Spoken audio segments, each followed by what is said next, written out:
So Tirth Patel, and good bowling here from Ignore Singh. Ivor Henry for that ball. The only thing better than that is getting wickets. So he's been on target here. He's bowled well. So ball cut away. That's the first run off the bat of Tirth Patel, running up towards the backward point boundary, and it crosses the rope now. That's a lovely shot, given some bit of width, and he make use of a little bit pace on the ball. That's a lovely shot for 4. Yes, seems as if he was waiting for the bad one, the only bad one so far, and he made good use of it. Yeah, good looking shot from Tirth Patel. The Samp Army boys will be hoping that they can put some points on the table, and so does the Punjab Blues. Well, that was a proper cricketing shot. He rolled the wrist over and split the short third man on the point. And the umpires are meeting in the middle. They're having a discussion.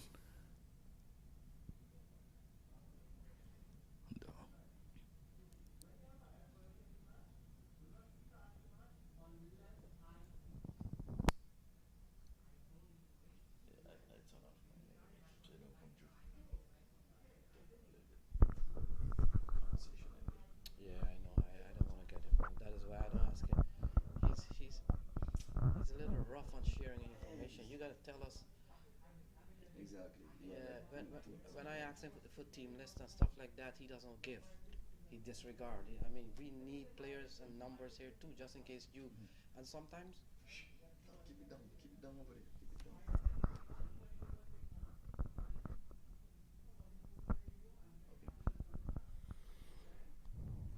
So that could complete the first over. A good one from Ignore Singh, only 1-4 off the over. End of 1-4 without loss. Yes, he gave one scoring opportunity. That was an offer, and it was accepted. That was the 5th delivery. Other than that, was an almost perfect over. Both teams would have lost their first encounter, so they're both looking for a win. And by no means you're out of the competition because you would have lost a game. But, you know, Lenny, we always have to look towards the net run rate. When you have these sort of matches in the USA, we would have noticed a few teams got into the playoff stage just because of 1-1.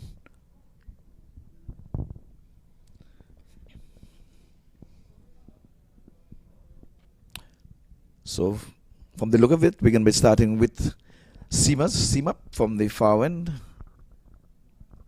Yesterday we would have witnessed a wide being called going over the batter's head from that bowling end. So maybe a little bit of life is still left. Maybe that's what they're hoping and seeing. So we will watch and wait, but there's no slips. So they're pretty much defending.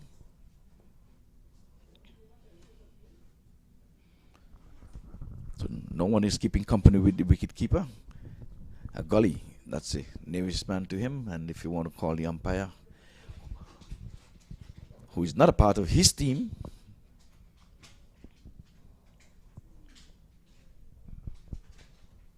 So Aziz Faisley starts with a wide ball way outside the off stump, so that adds 1 to the tally. And a no ball as well. So the no ball would have it's going to override the wide that we thought it was. I can see why it was not called wide, because that was delivered on the 3rd pitch. But it's called a no ball because the bowler would have overstepped. So free hit signal from umpire Jeremy Lindo. Here we go. Aziz runs into ball to Kunal. Oops. Oh, smash back to the bowler. Always difficult chance. And Aziz does well to get hands up to the ball, but it was always going to be tough. It was struck powerfully back. And Kunal yet to get off the mark. Kunal got among the runs in the first game. Got 61. Sanjay Stanley got 59. So they'll be hoping that Kunal Seagull can come up with a big score here today. And of course Sanjay Stanley, very quality batsman in the hut, waiting for his turn to come. But we're watching Aziz. And so Seagull gets off the mark with an easy single into the onside. Brings Tirth Patel back on strike. Samp Army Alex to bat first is 6 without loss. Well, the no ball did not hurt them by any means, so even if the bowler would have caught it, he would have been to no void. It would have been null and void, but at least he saved the run.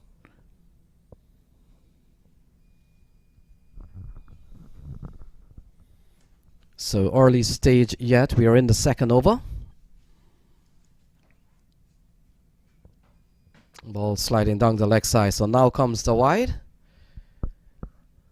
So some indiscipline here from Aziz. We've seen a no ball and we've seen a wide. Could have been worse either. One of those no ball having been rebowled. A free hit didn't go for anything. So I think he got off on that. And even the wide ball sliding down the leg side could have gone for 5 wide. So yes, relative to that, he has kept the extras to the bare minimum. Oh, a slashing shot. Oh, it's gone to the offside. A catch well taken by the man at square cover.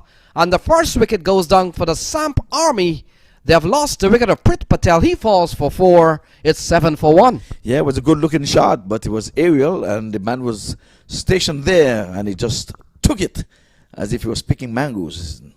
I'm telling you, that's a good comeback delivery because he was wayward down the leg side. The wicketkeeper really did well to haul that one in. And the very next delivery, pitch up to the batsman, got down on one, he tried to slash it through the covers, but can only pick out the cover point fielder. So, 7 for 1. Samp Army, not the way they would have liked, but that's the way the Punjab Blues. The Punjab Blues, I'm telling you, they are going to be hunting for a win here. So does Samp Army.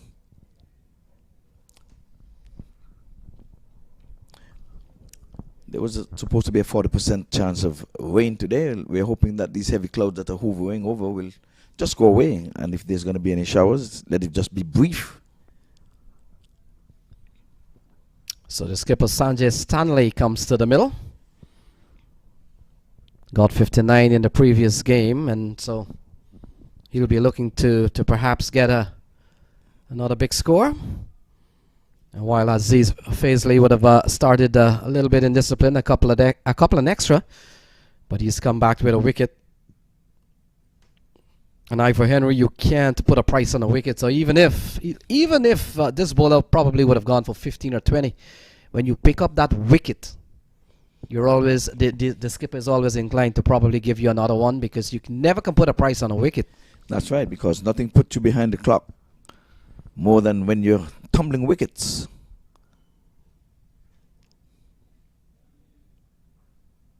So a couple of balls outside the off stump, and all of a sudden Aziz Faisley seems to be bowling a better line,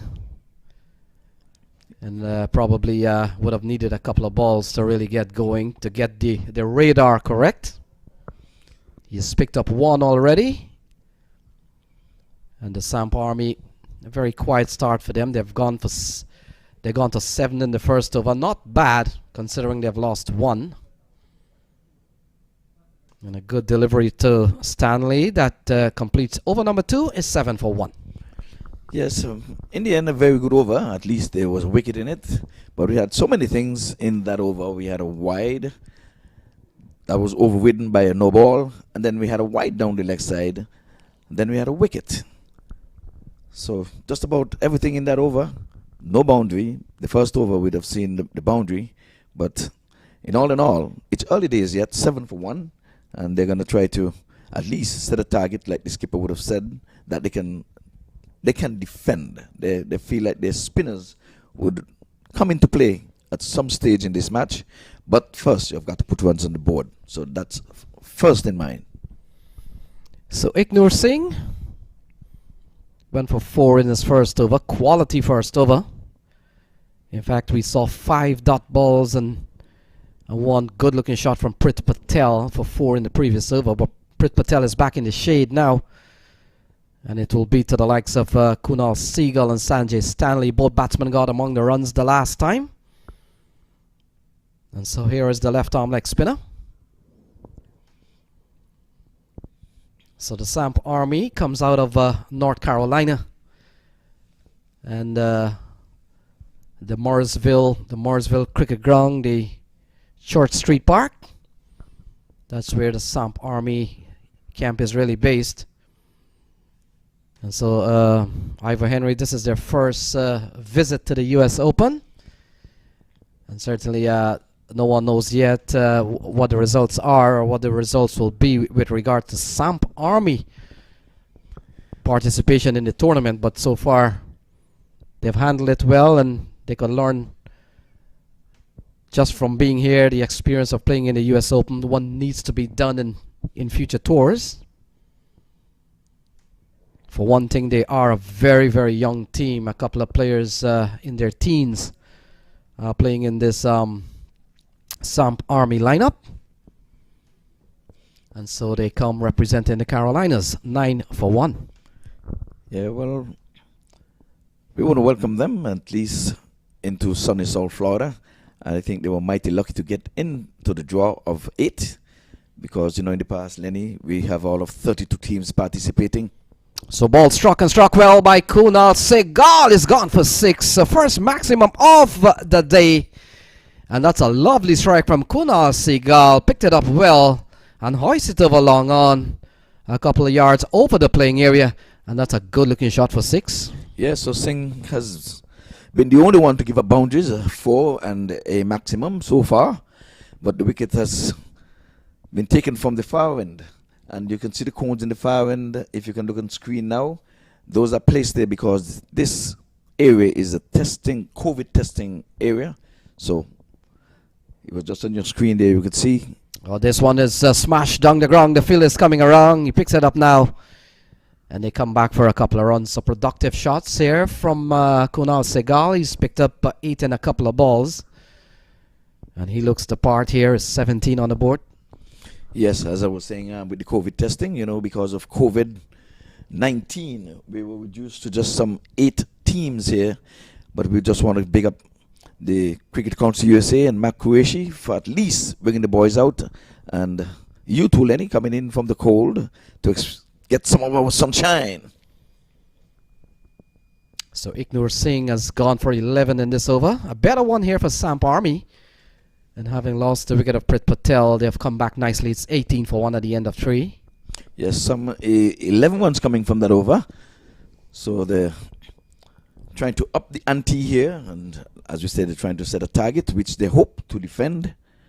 1 wicket is in the bank, 18-1. As we come to the end of that is over number 3. So both teams, Punjab Blues and Samp Army, would have come out of Group A, and that group includes the powerful Somerset Cavaliers and US All Stars, who incidentally is playing the next game, so that should be a match to watch. So Group A consists of Somerset Cavaliers, US All Stars, Punjab Blues and Samp Army. The fact is Somerset Cavaliers is on 2 points, US All Stars is on 2, and Punjab Blues and Samp Army, one of them will get a couple of points here at the end of this game. And so in not too long from now we should see the result of that. Aziz continues. And Kunal is wrapped on the pad. Big appeal, now that says umpire Jeremy Lindo. The other one had some swing in it. It's coming from off the leg. Batsman, he did offer a shot, but from our advantage point, he may have been either going over or going down. For sure, it has some swing in it. But the umpire, who is in the best position to adjudicate, he would have said, not out. Let's get on with it, boys. So Samp Army would have run into Somerset Cavaliers in their first game. That's not one of the team that you would want to play first up. Yes, the defending champions. And they played like champions, I can tell you that. Yeah, Samp Army did well to probably get up to 133, considering that the average score in this tournament so far has been about that. But the fact is they ran into Kinar Lewis and Chandrapal Hemraj, and the rest is history. We know both batsmen got among the runs, and it was easy picking at the end of the day. And Somerset Cavaliers winning convincingly, in fact winning by 9 wickets a couple of days ago. So Samp Army will want to, first of all, put a score that Punjab Blues may not reach here today. Oh, cut away. That's a lovely shot. Sanjay Stanley. They could pick up runs here. And it's going to trickle over the backward point boundary. That's a lovely shot for 4. Yes, indeed. A proper cricketing shot. And that's the first boundary coming from that end. So Aziz has given away his first boundary, but he's the lone man in the wicket column. But that was a beautiful shot. Yeah, ball given width. And that's one of the things with this ground here is going to give you fair value for the shot on the carpet. Mm-hmm. You just place the ball, find the gap with a little bit of pace, and it's going to run away to the boundary. So a lovely shot from Sanjay Stanley. He's a class batsman, and so is Kunal Seagal. This is going to be the partnership if Samp Army is to post a formidable score here for Punjab Blues. Yeah, the two informed batsmen, we would have seen them in their first encounter. But they're settling, they're going at over 6 and over, so that's good running. And again, they push, and even without calling, they just look at each other and know that the fielder is going to be under some pressure moving to his right. They picked up a nice single there, so good understanding between these two. And I need to ask a question, because when they would have got in the middle and conferred, they spoke, and then while leaving, they punched the gloves. What's that indicate? So they're going at 6.5 runs and over. And Aziz Faisley. Caught again into the offside. They scamper through for a quick single. Well run. Good understanding. Batsman taking off. This is a limited over game. You're limited with balls. And so you've got to make opportunities out of every scoring delivery. Yeah, I think he was a bit disappointed in not getting that through. It was outside the off stump, asking to be hit it, but the timing was not there. The placement was not there also, but they got a 1 for his effort. So we're quarter century, 25 for 1. And Stanley Ivor Henry is a US under-19 player, or would have played at the US under-19 level. Might be a little bit over 19 now. 4 gone, 25 for 1. We've seen a good partnership so far between the pair. 25 for 1. Yes, and this batsman looking good. That was a good looking shot, even though he was not rewarded with a single. But at least they're not taking too many chances. That one was just about on the stumps, and he decided to just play it for no run. And again, we want to welcome all viewers to the MAQ TV. We ask you to share the link, spread the word. We're going to be here for a long day. 3 matches slated for today. And we're going to be asking you to view and hear your comments. Good, bad, and indifference. We just want to hear your honest comments on when you do right. No offense. We do not take it. We do not take your viewing lightly. We normally check and try to improve from day to day. But now we have the big man, the boss, Lenny, with us. So we know that we're going to be up the ante here in the com box. So Tirth Patel has been given the ball, another leg spinner. A little break in the proceedings. Water break after 4 over here? It's pretty hot out there in the middle, though. When I did the coin toss, I came back at least, I was in a jacket, but I don't think that coach should have generated so much heat.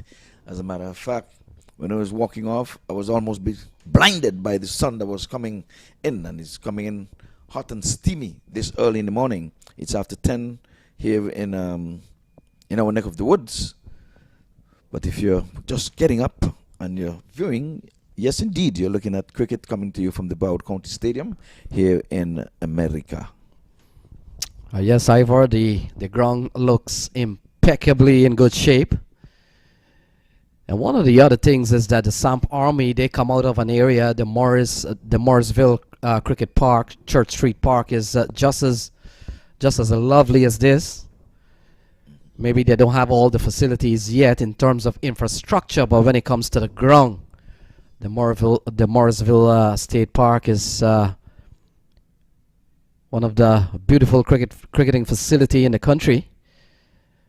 So lofted shot into the offside. Very tame dismissal. Kunal Seagal goes. It's 25 for 2. Yeah, the one seemed like he held up in the turf there, and he was through with the shot before the ball really got onto him. He was trying to get it over the infield, but can get no further than the man stationed there in the cover region. So wicket number 2, Stanley goes for 6 from 7. Not Stanley.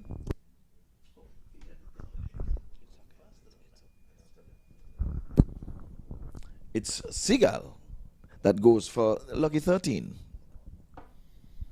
Yeah, a couple of wickets here for Punjab Blues. 25 for 2. Kunal Seagull will be quite disappointed. You're right on that, Ivor Henry. The ball may have held up in the pitch. Yes. And the batsman Kunal already committed into the shot.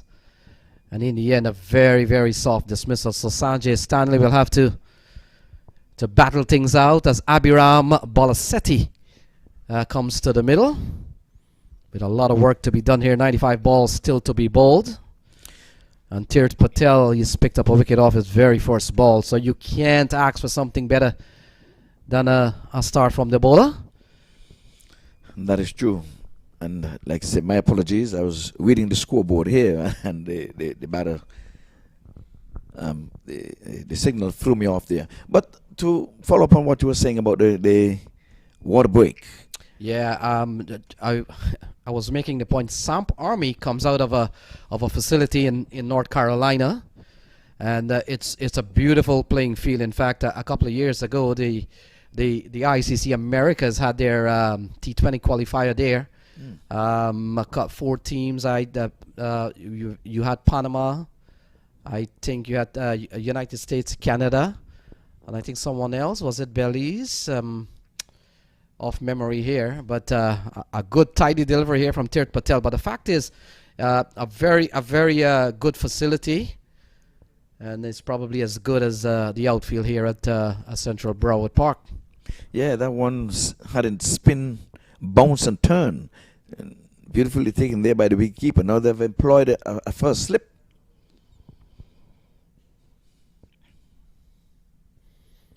It's a very good bowling here from Tirth Patel. He's picked up a wicket off his first ball. He's followed up with dots.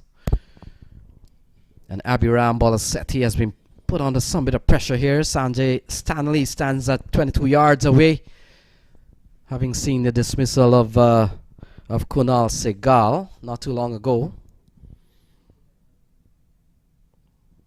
So quality bowling is asked to stay. So the pressure continues. And so far, we haven't seen any run in the over. It's heading for a maiden wicket. It'll be the first one of the tournament. And one of the good things this year, Ivor Henry, whatever we see in the stadium, that's it. I know in previous year, we can't, when we say we haven't seen a maiden wicket, we don't know what goes on the outer field. That's true. That is I remember in the early days, we had games at Brian Piccolo Park. We had games at the other facility, and then we had 2 fields out here. So it was like to collect all the data was something else. So Tirth Patel, he has picked up a wicket off his first ball. He's followed up with 4 dots. Here we go, final ball. Oh, he gets a single. Bolasetti breaks the maiden wicket, but still a tidy over here from Tirth Patel. Is 26 for 2. Yes, and just before we leave the comment box, I was saying when they gathered and there was one, it was a water break, I guess they were wondering who we're going to bowl, how we're going to bowl. And from that discussion, the very first delivery, we saw the downfall. So Ivor Henry is taking his leave. He's a busy man. He's our roving reporter this year. And Ivor has done tremendous job with interviews and the Player of the Match award and all that stuff. So he runs off to wear another cap. And I'm pretty sure that he will come back a little bit later on. Audley Watson has slipped into the com box. And Audley, we've seen what? We've seen a couple of wickets fall. We've seen 26 runs on the board. But we've got Sanjay Stanley out there. He's a quality player. And so Samp Army badly needs a win today. And so does Punjab Blues. First of all, good morning to you, Lenny. And good morning to our viewers. Beautiful day here. Yes, Lenny, they are a quality team, quality players out there. So they are aspiring to get some let's see, above par. You know, we've been having like in the 140s, the 150, 150s. So this time I think they'll be aspiring to get maybe somewhere in the 160s.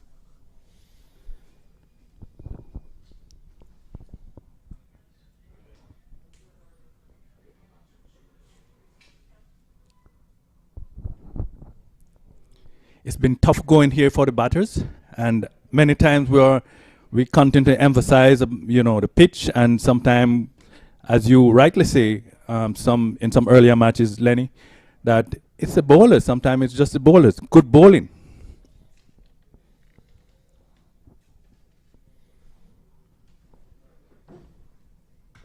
So Aziz continues to bowl very decent here. He's bowling at 1 for 10 at the moment. Sanjay Stanley is on 6. And they've lost the wicket of Tirth Patel for 4. Kunal Sehgal for 13. Samp Army takes on Punjab Blues. The next match to follow is Cavaliers as they take on US All-Stars in what could be top of the table clash. Both teams on a couple of points, having won their opening game. That's a highly anticipated game. Looking forward to see that one later in the day. And Samp Army could be marching towards their first victory. I guess they will be thinking that this is the time that we've got to win. Yeah, on the other hand, Punjab Blues will be hoping that Samp Army does not cross the line before them. They simply don't want to sing the blues. Yeah, both teams looking for 2 points here at the end of this match. Still a long way to go to decide that. We've got 86 balls in this match. We've got 8 wickets to fall, so that 2 ways that this innings could come to an end. No threat of rain, so we'll keep that out of the equation for the time being. So far, but in the forecast, I did say it might rain today. So you're supposed to bring out your umbrellas. We are hoping that it will be in other parts of South Florida. So Bolosetti has used up some 8 balls now. He's handed the strike to Sanjay Stanley, quality player. Quietly going on 2 from 8. Yeah, got a 50 in the first match, got 59. Against the powerful Somerset Cavaliers. Oh, bowled him. What a ball. What a ball here. So Aziz has taken the off stop and he's hit the top of off. And that's the end of Sanjay Stanley. He falls for 7. And now it's 29 for 3. He's all business. Aziz is all business. He's running in from the northern end.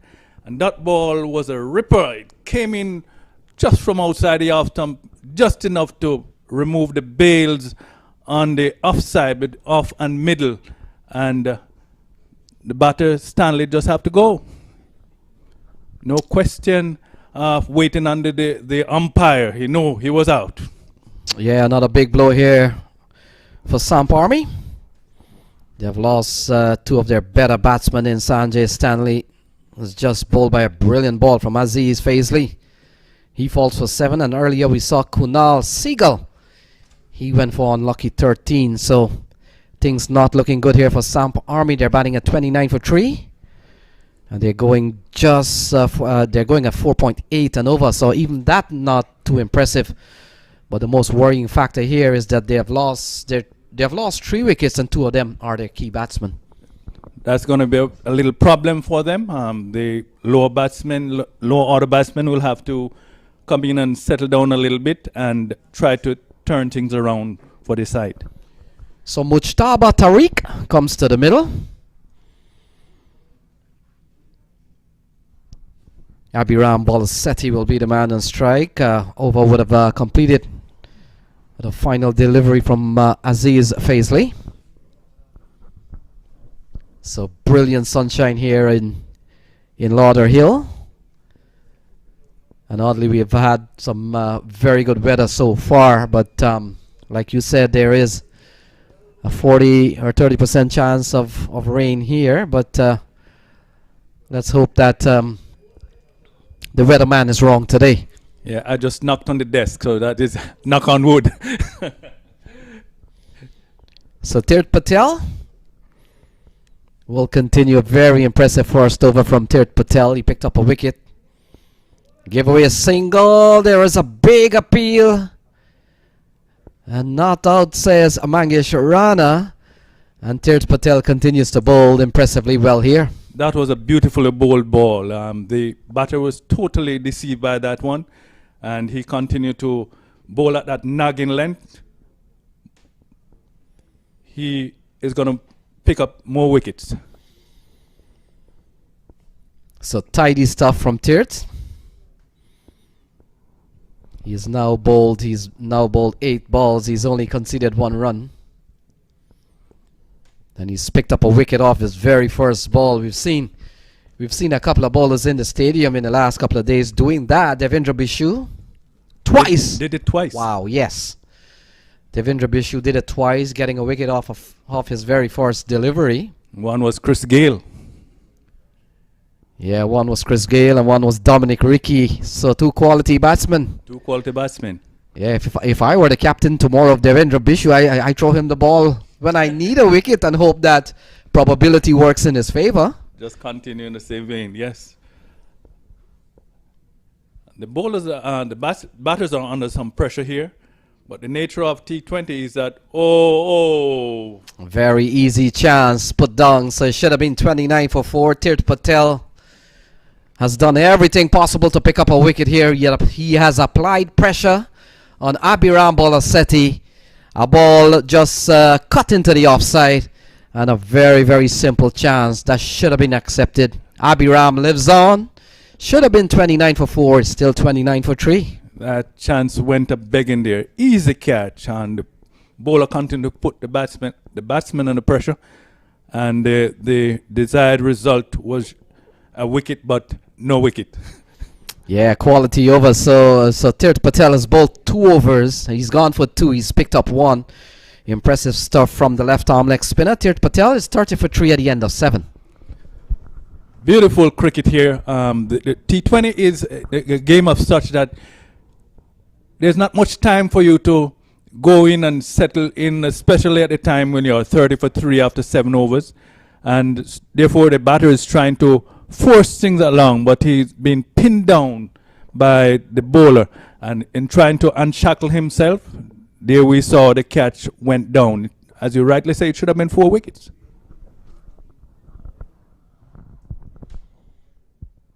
So Aziz, it appears, will bowl throughout here. He's gone 3 on a trot.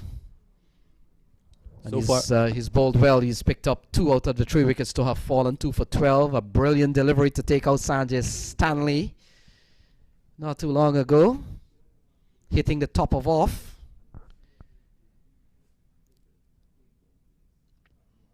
So Bolasetti gets an aggressive shot towards the onside. Could pick up runs here.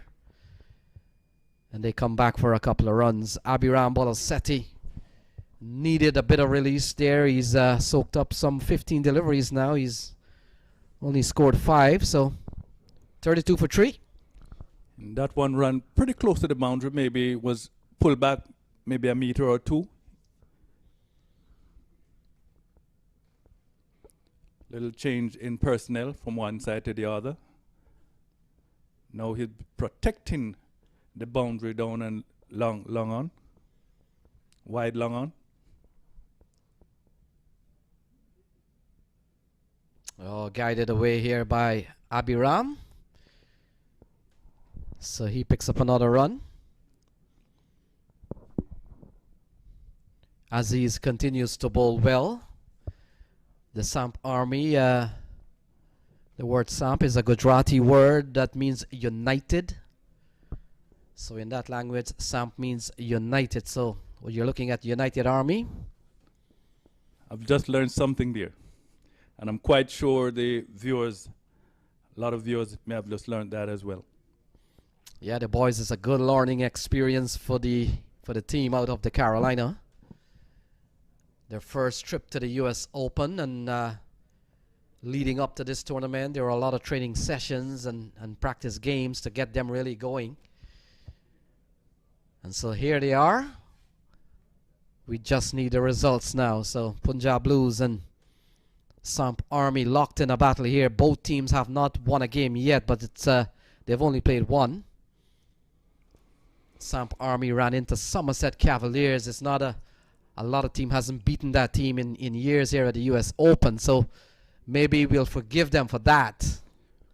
It's not a good team to run into, the Somerset Cavaliers. They have won 2 out of the last 3 years. They have been champions, and they are gunning for number 3, of course. And they learned that pretty quickly the other day when they scored, what, 130 plus, and that was only one part of the issue, but the other part of the issue, Kinar Lewis and Chandrapal Hemraj made easy work of 130 plus. So lessons learned, and I'm pretty sure cricket and especially a young squad as the Samp Army is, I'm pretty sure that they're going to learn a lot. There's going to be a lot of positive takeaway from the US Open, come what may of the results. Experience teaches wisdom. So they would have used those losses as a learning experience. So 8 of us gone, 34 for 3. Samp Army being sent in here by Punjab Blues. And you're watching the US Open, US Cricket Open 2020 series. And we're coming to you live from the beautiful city of Lauderhill. That's in Florida, in the southern part of the United States. And wherever you are, as Audley made mention, wherever you are, what's applicable to you, you want to say good morning, good evening, good well into the night, wherever you are. And thanks for tuning in today. 34 for 3. And the strike rate is only 4.3 at the moment. They've said they are being pegged back by the bowlers. But somehow, if they want to have a good score, a defendable total, they will have to find some way to unleash the shackles that they are under right now. But of course, the bowlers has other ideas.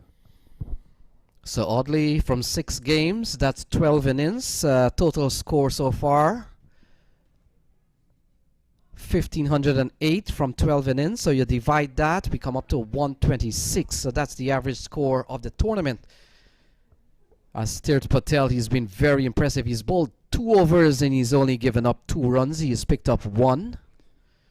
That's a type of a stingy bowler, miserly bowler you want to have on your team.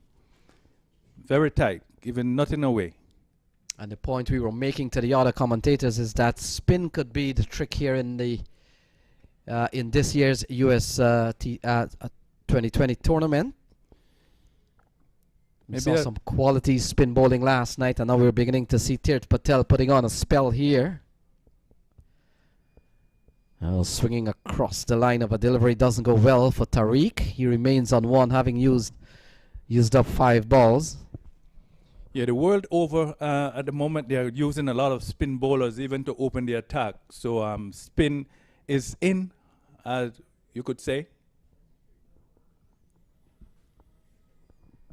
So just coming back to the average score, as I told you, it's about 126, 127. Of course, it was 140 at the end of the first day, but we got some low scores last night in the stadium. We got 102, then we got 115. So that pulled things down a little bit. Quite a lot, yes. And the fact too, oddly, what to consider is that some of the big teams, Somerset Cavaliers and 22 yards, batted last. So what happened? Oh, that's a good-looking shot from Tariq. Will get runs here. Running up towards the wide-ish mid-off area. Good bit of work by the fielder. Restricting the batsman to only a couple of runs. And that's a good-looking shot from Tariq, but a little bit too high. And once it landed, it just stuck in the ground. That was good fielding, and of course the fielder being given a touch by his compatriot there. As he just stopped that ball, turned it back into the fielder, and rocketed back into the wicketkeeper, only 2. So more runs here for Mujtaba Tariq. And he picks up another single, but still a quality over again from Tirth Patel. Only 3 off that over. 9 gone, 37 for 3. Indeed, very good going here. It's a battle, great battle going on between bat and ball. the army, Samp Army, of course, they're trying to set a decent total. But as Lenny just reminded us about the par score here, it's going to be very tough because it's tough going out there. The pitch not giving away a whole lot, neither are the bowlers nor the fielders. All round, very good cricket. A battle royal is going on right there. And a lot of time, Lenny, sometimes you would think that you'll have to have a score of 170, 180 to have, you know, a real good match. And sometimes it's the opposite.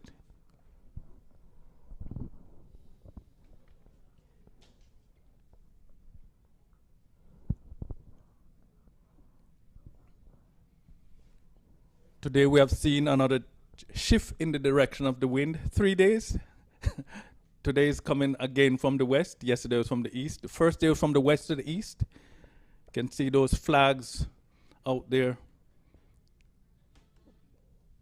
coming in from the west. So Ronak Sharma given the ball.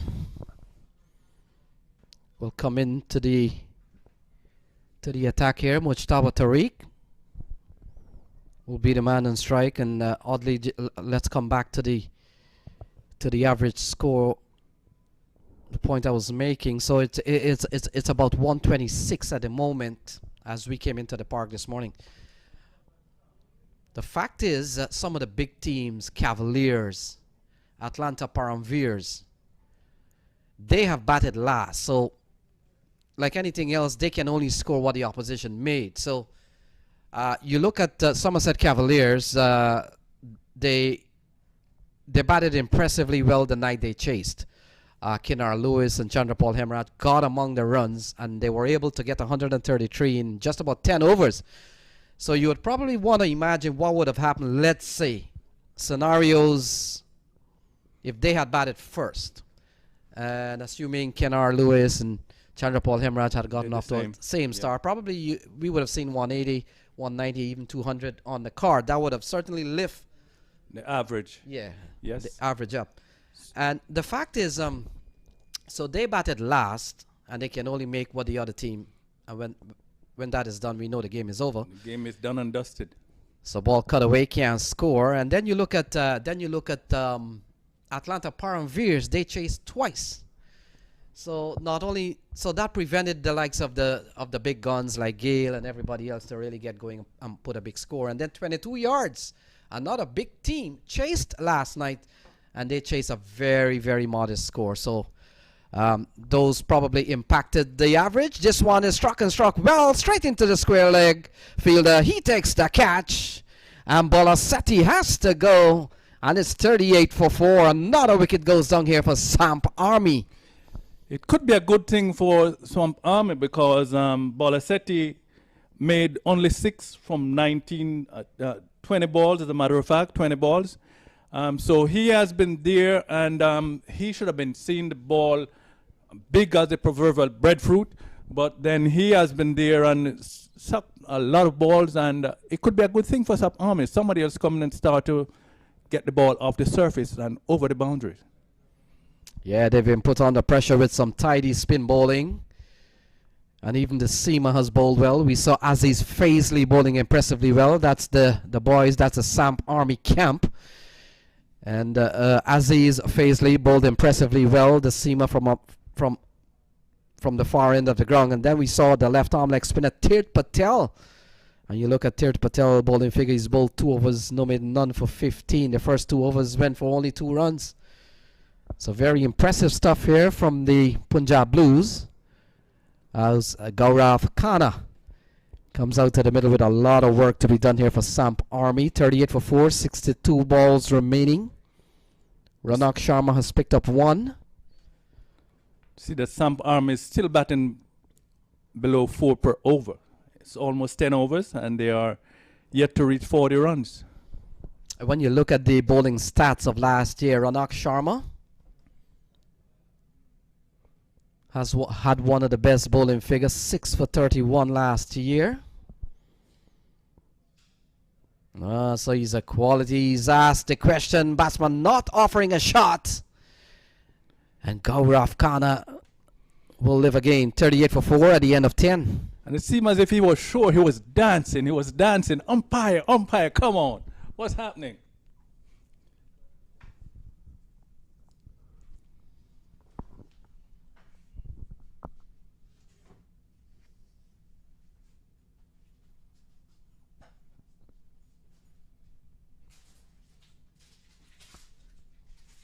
So 10 overs gone. They're going just over 3 runs and over. It's 38 for 4 at the end of 10. Samp Army put under pressure here by some very, very good bowling here from the Punjab Blues as we welcome our man Eddie Edwards into the box. Eddie, welcome to day 3 of US Open 2020. Thank you very much, Lenny. And pleasant good morning to the audience, listening audience, the audience that's watching. Certainly, as Lenny mentioned, day 3 of the MAQ T20 tournament. 12 years in the business. And of course, it's 2020. So, it's 38 for 4. Samp Army now against the Punjabi Blues. Lenny? Yes, Eddie. And as we see, Zubair Ilyas comes into the attack. And this is a good time that the captain could throw a ball to you, Eddie. If you're a bowler, good time to come in bowl. Not too much has happened here. 39 for 4. This is a good chance for you to apply more pressure. A good time for you to come in and bowl. The pressure is on the batting team. Most definitely, and this is where the captain, as you said, would throw the ball to a bowler that he believed could tighten the screw just a little bit on the batting team.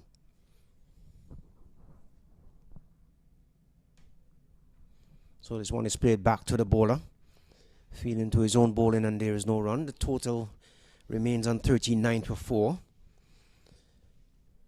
Ghana is on North, and Tariq is on 6.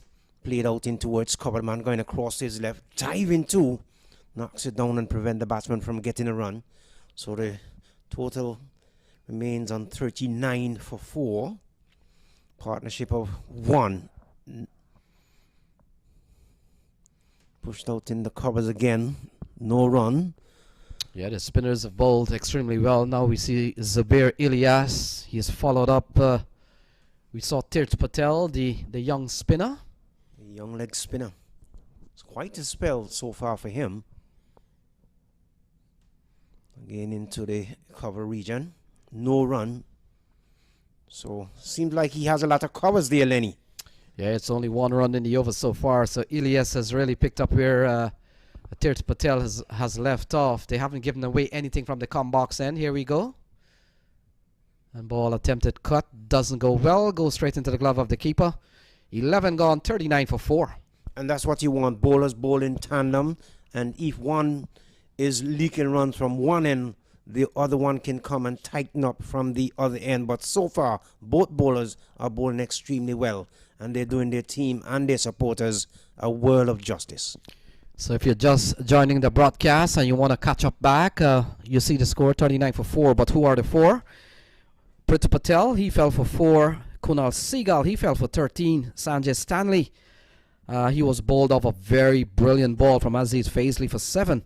And Abhiram Balasetti, he fell for 6. So 39 for 4. And the boys here from the Samp Army. Here, there we go with our scorecard. So only Kunal Seagal got into double figures so far, with the not out batsman Tariq and Kana out in the middle. And Eddie just coming back to the Samp Army, their first trip to the US Open. Their second game in the series. They've lost 1, and we see the scorecard as in this present game. They've will have to probably hoping for the best in this game, and then take whatever lessons to be learned from a high-profile tournament as the US Open. I'm pretty much sure that they would have already penciled that in. Certainly would want to get a win here under their belt. Not only just coming down for just showing, but they want to perform and perform well at this level. So that ball is played out in towards the deep extra cover region. Batsman cross for a single. Takes the total now to some 40 for the loss of 4 wickets. Yeah, the Samp Army, they're in the group with Somerset Cavaliers and US All-Stars. In some big company. Big teams that you just mentioned there, Lenny. So a big appeal towards the square leg umpire for a stumping. Not outside is umpire Mangesh Rana. And umpire Mangesh Rana runs in from the square leg position, looking to repair the wicket. And Eddie, I'm pretty sure the way things are going, one day at the US Open, we will have referral system. I'm pretty sure. I'm 100% in agreement with you there. It's in the works. It's coming. Just take it. It's going to take a little bit of time. So the good bowling continues here. They've gone up. Not out, says umpire Jermaine Lindo. But that's a confident shot from Ranak Sharma. And the keeper also went up. It's 40 for 4. Yes, indeed. And the not only was the wicket keeper animated, but also the bowler. He was more animated than the wicket keeper himself. Must have been very disappointed for not giving the out caught behind. Here we see again. Turn it down, looking to turn it down the leg side. The ball must have just nicked the tie pad on the way through to the wicketkeeper. And there is no run. 40 it is for 4, Lenny. Yeah, Jermaine Lindo. A couple of one international under his belt. And he's been a man that has always been seen at the US Open. Quality umpires, Jermaine Lindo, and so does everyone else on the panel here. The umpiring panel of the US Open over the years, Eddie, has always been a solid bunch. The performance has been tremendous. Coordinated by Danny Khan. Yeah, Danny Khan, Cricket Umpires Association president. And we've seen the likes of Vijay Malela and some of the umpires who couldn't make it this year from out of state.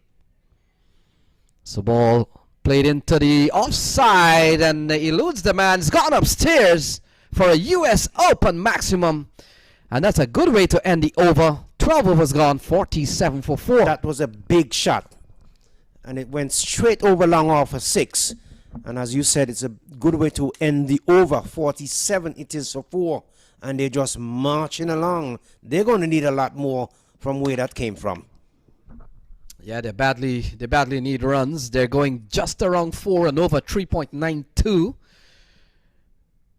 And you look at the wickets column, they've lost 4. They've lost 2 of their best batsmen from the last game. There we see the Punjab Blue camp, or is that the Samp camp? And so the boys are just taking in the experience of the US Open. 47 for 4. And I was making the point, 4 out of those four wickets, Kunal Seagal and Sanjay Stanley, who gave them good start the other day. They're back in the shade. It's 47 for 4, Eddie. So would have lost those two batters. I'm pretty much sure that they have other players that they can depend upon. So let's see what the rest will bring from the dugout.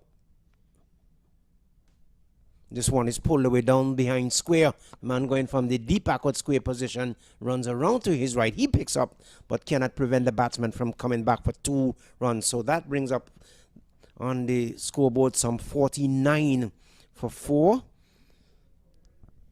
Punjabi Blues certainly would want to walk away with a win here today. So Samp Army have anything to do with that, they will say, not in my territory. So that'll bring up the 50. Gaurav Khanna picks up a single, punching the ball out on the offside. So 50 here for Samp Army. And it seems like it has taken an eternity to bring up the 50 on the board. So they might want to put their foot on the gas just a little bit more than they have been doing in the first, 12 overs. So we are into the 13th now. Yeah, the 50 has come up in the 13th over. You're right on that. Would have been a better score. Let's say they're batting at 8 over, 50 for 2. A little bit more workable score. But Eddie Edwards, we've seen how runs seems to be, you've got to work for your runs in the stadium this year. As another quality delivery here from Zubair Ilyas, 50 for 4. So Ilyas continues to be impressive. Hasn't leaked much runs at all. Has some 4 runs off his over, now an extra one, so you'd make it 5 of the overs, and bowled some 1.4 overs, so he's into his second over. He's been looking very tidy thus far from the commentary box end. So the current run rate is just about 4. This one is played into the offside. The batsman can get no run. So 5 deliveries bowled in this over from Ilyas. Waiting on the batsman to settle into his stance. Does so just about now. Just dropping short of the man there at the point region. So the over comes to an end. So at the end of the over, at the end of it, Samp Army 51 for 4 and 13 overs completed. Lenny. Yeah, it's been a struggle for runs here from the United Army. They've struggled against some very quality bowling. We saw Tirth Patel, the young man, the left arm leg spinner, 3 overs, no made, 1 for 5. Very impressive. Then we also saw Sharma, 2 overs, no made, 1 for 9. Sharma has been among the wickets last year, US Open. So, and Aziz Faisley, he picked up 2 for 16 also. So the bowlers have really come to the fore.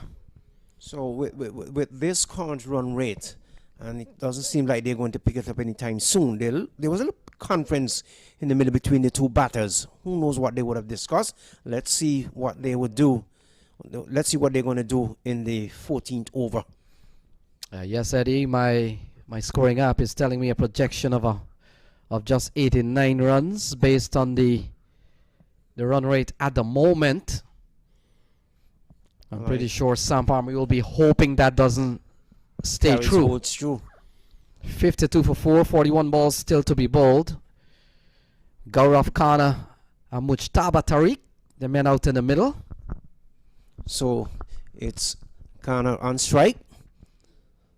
Tosses up there, looking to put it down towards back of the square. He loses his footing, and he was stumped there by the wicketkeeper. Good glove work there behind the stump by the young man. So Ghana goes just some 15 deliveries, and to account for that, he's just only scored some 4 runs. Yeah, things have gone downhill here for Samp Army. They're now batting a 52 for 5. Not a good look on the scorecard. Not a good look at all around.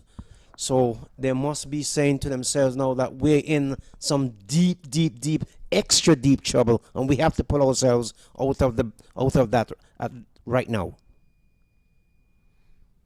So 55 it is for 2. The new batter is Aditya Gupta. So I'm pretty much sure that he would want to stay there with Tariq and rebuild the innings. Yeah, Ranak Sharma has picked up 2. So we've seen a couple of bowlers. Aziz picked up a couple of wickets. Tirth Patel 1. So 2 and 1. 52 for 5. They dropped a very easy catch in the covers not too long ago, but I'm pretty sure even with that, they have put enough pressure here on the Samp Army lineup. Most definitely, I agree with you totally there, Lenny. So let's see if Sharma will continue to tighten the screws just a little bit more, just enough to get them over the line. 52 for 5. So Gupta defends. They scamper for a single in the end. That was a suicidal single, if you ask me. Yeah, the fielder came in, couldn't pick up cleanly off the first attempt, and so the batsman was able to cover the ground. Every run will count, 53. So it brings the dangerous Tariq into strike, 15 from some 16 deliveries. Yeah, it's been quite a struggle here for the Samp Army team. They've come up against a better looking Punjab Blues today, and so far both teams, as we made mention, haven't won a game yet, but someone will. So barring hammered it out any in the rain. So this one is played into the deep cover position by Tariq. They get a single, takes a total now to some 54 for 5. It brings the reliable Aditya Gupta into strike, giving himself some room and just slap it down towards point. The ball is traveling at a good rate of speed going towards the boundary. Will he be able to put it back just inside the boundary? The return comes in. Not a very good one, but the batsman was able to get some 2 runs. And if you ask me, Lenny, they should have gotten 3 for the distance that the ball traveled, and at that rate they should have gotten 3. So it is what it is. 56 for 5. Tariq is on 16. Gupta is on 3. Settles now. Await the arrival of Sharma.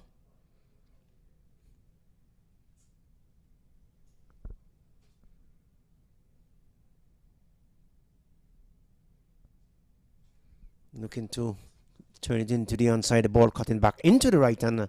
The ball being played into the short mid-off position. The over comes to an end, and at the end of the over, at the end of it, Samp Army, after some 14 overs, they are 56 for 5. Tariq is on 16. Gupta is on 3. That is the latest score here from the Broward County Stadium. So the sun has left us momentarily. Some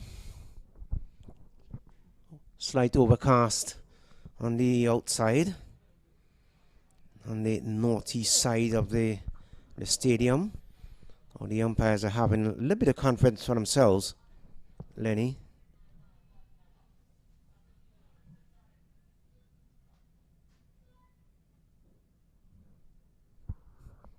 Doesn't sound too happy there, the umpire from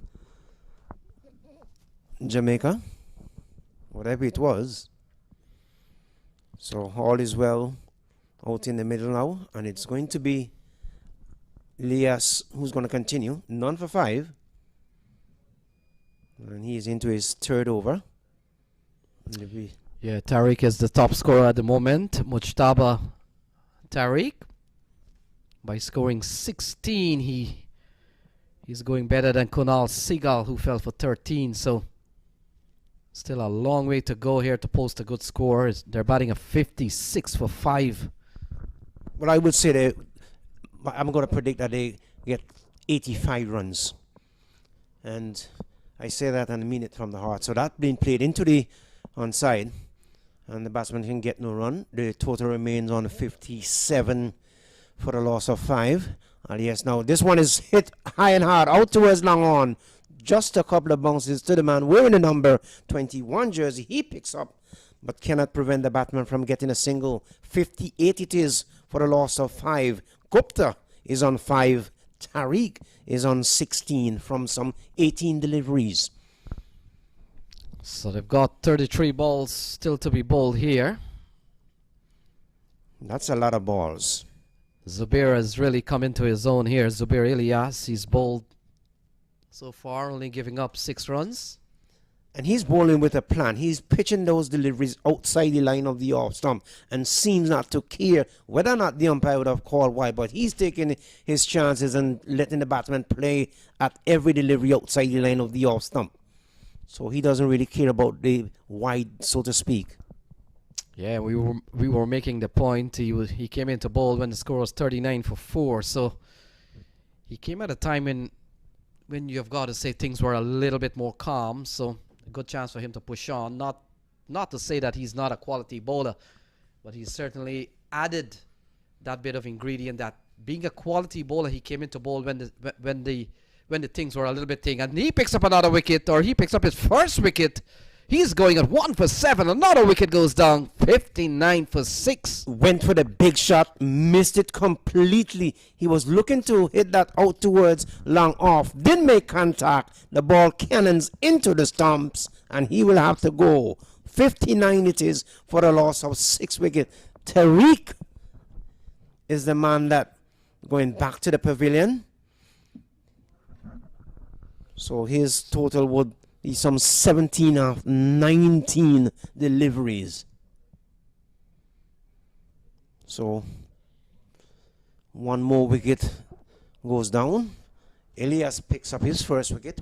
1 for 7 from some 2.5 overs. And the sun is back with us here, Lenny, at the Broward County Stadium. Yeah, sunny Florida. So another wicket falls here. They're struggling here, Samp Army.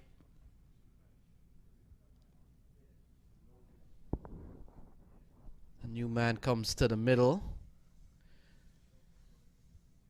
So it's really been a struggle here to get runs. Only a couple of batsmen, Tariq and Kunal Seagal, got into double figures. So not a good reading here for the Samp Army scorecard.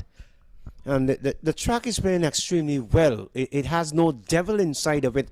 Only saw the young Patel get 1 and 2 delivery to move away from the batters when he was bowling from this commentary box end. So it appears Sharma will come into the attack again. He starts over number 4. So the new batsman is Nilesh Patel. And early on I thought it was Tariq who was the man that got bowled, but it was indeed Aditya. So correction there.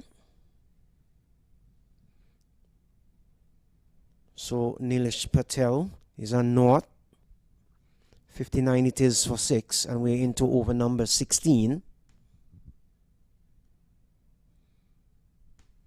This one is slapped away down towards deep cover. Batsman pretty much walked through for a single, if you ask me, or tracked through for a single. Brings up 60 runs on the board. And there's 60 for the loss of 6 wickets, Lenny. Yeah, it's always an issue here where the runs is going to come from. Beaten outside the line of the off stump, was looking to sling that out towards long on. Didn't make contact. And the wicketkeeper takes it very cleanly. Took it low down too. So good run, good work behind the stumps from the wicketkeeper, the man wearing the number 17 jersey. So Patel gets his first run and pushes the score just into the 60s here for Samp Army, having lost the toss and was asked to bat first, and a good choice made by Punjab Blues. So bring Tariq into strike. Coming off the edge of the bat into the slip corner and running away down just in front of the scoreboard. Come back for run number 2. So good bit of bowling there. Just unlucky not to pick up the wicket of Tariq. Chance went a begging there, Lenny. Yeah, Sharma's bowled well, 2 for 19 off his 4.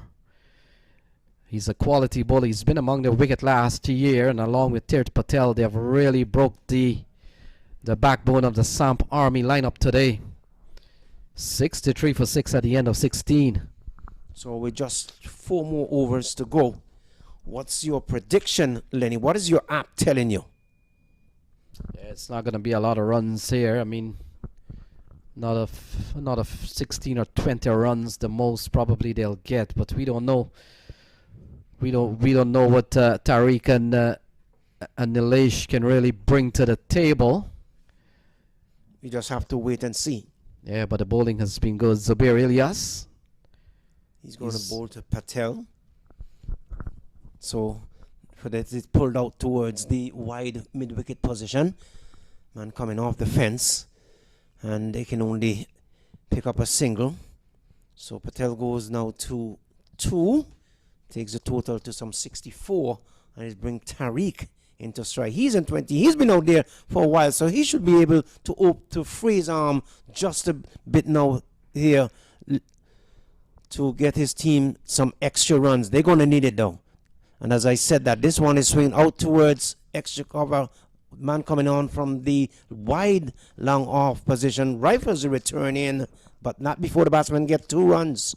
66 it is for the loss of 6. Yeah, good strike here from Nilesh. In fact, to Tariq, sorry. And you look at his scorecard, 666. Is that a good thing, Lenny? You don't even want to talk about it. So Zubair Ilyas. They've bowled well, Punjabi Blues. And they've made sure that when their turn comes to bat, they're not chasing any big total. Yeah, They any wanna keep formidable it total. They want to keep it to what we've seen very this year as an small. average score 126. We were discussing a little bit earlier on. But you want to think with this score on the board here, that will pull the average down a bit. Maybe about 90, somewhere thereabout. So is Tariq into strike. Out towards mid-wicket, pulls him off the boundary. They're only going to get 1. So 1 more to Tariq. He goes on to 23. Takes the total now to some 67 for 6. Brings Nilesh Patel into strike.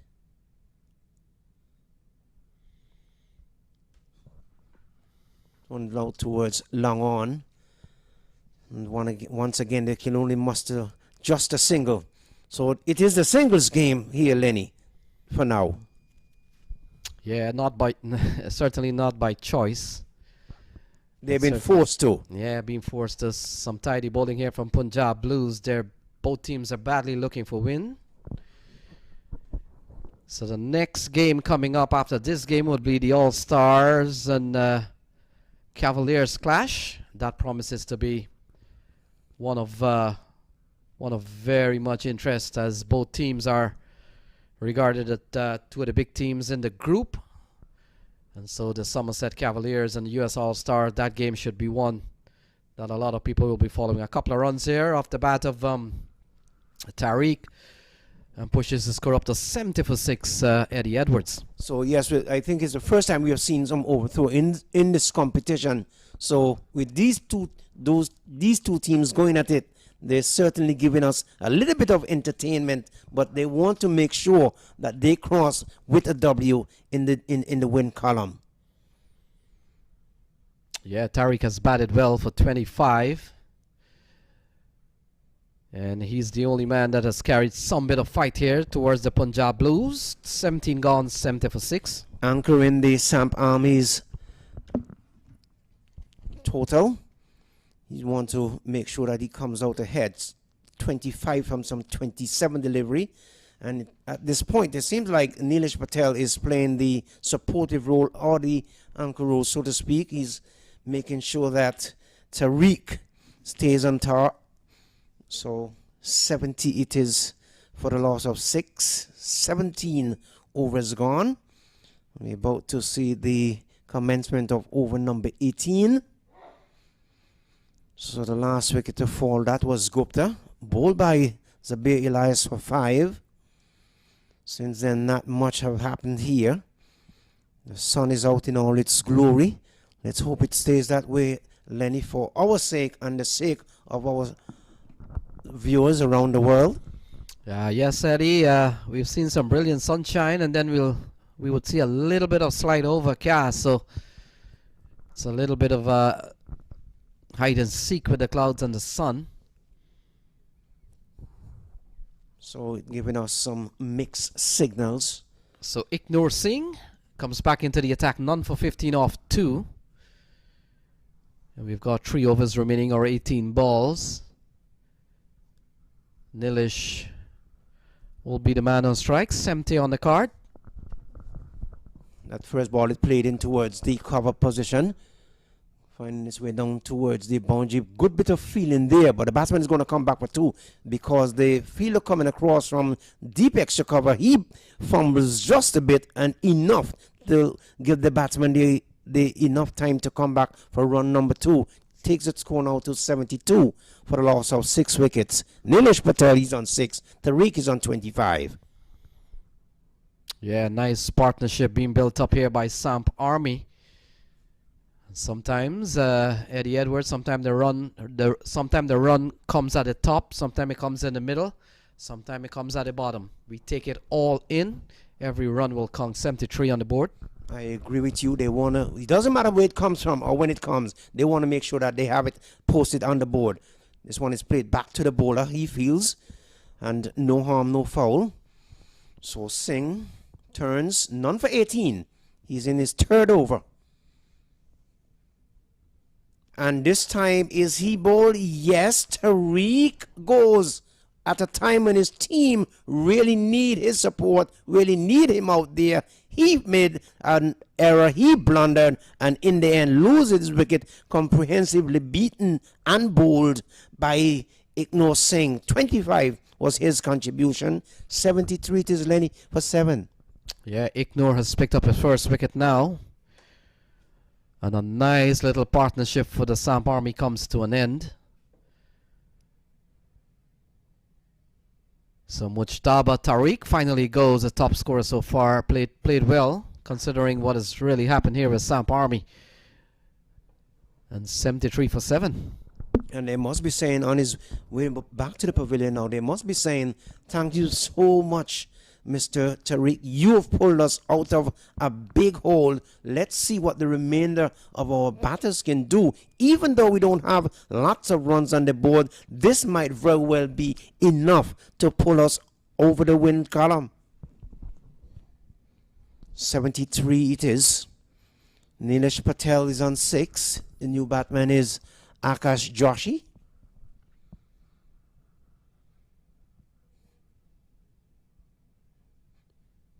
Take it away, Lenny.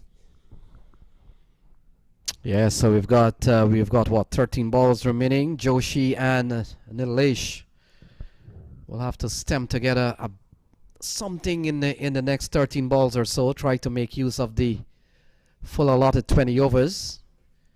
It has not been easy. They have had to contend with some very good spin bowling, and we also saw the seeming work of Aziz Faisley, who bowled impressively well. 73 for 7 at the end of 18, and so 12 balls remaining. And sometimes your captain just tell you, doesn't matter what you do, don't get out, bat the entire overs out.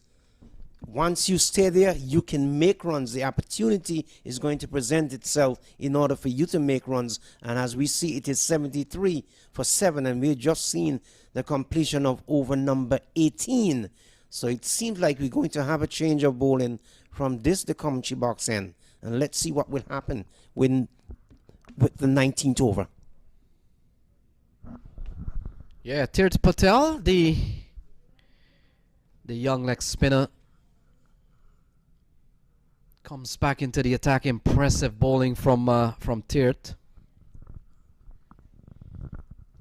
First time I saw him on the first day, I came to the conclusion that he's a very dangerous bowler. Watched him took his first wicket with his first ball. Yeah, he's bowling at 1 for 5 off 3, and look at that. In the air, soft dismissal. Or one of the easiest catch that fielder probably would have taken.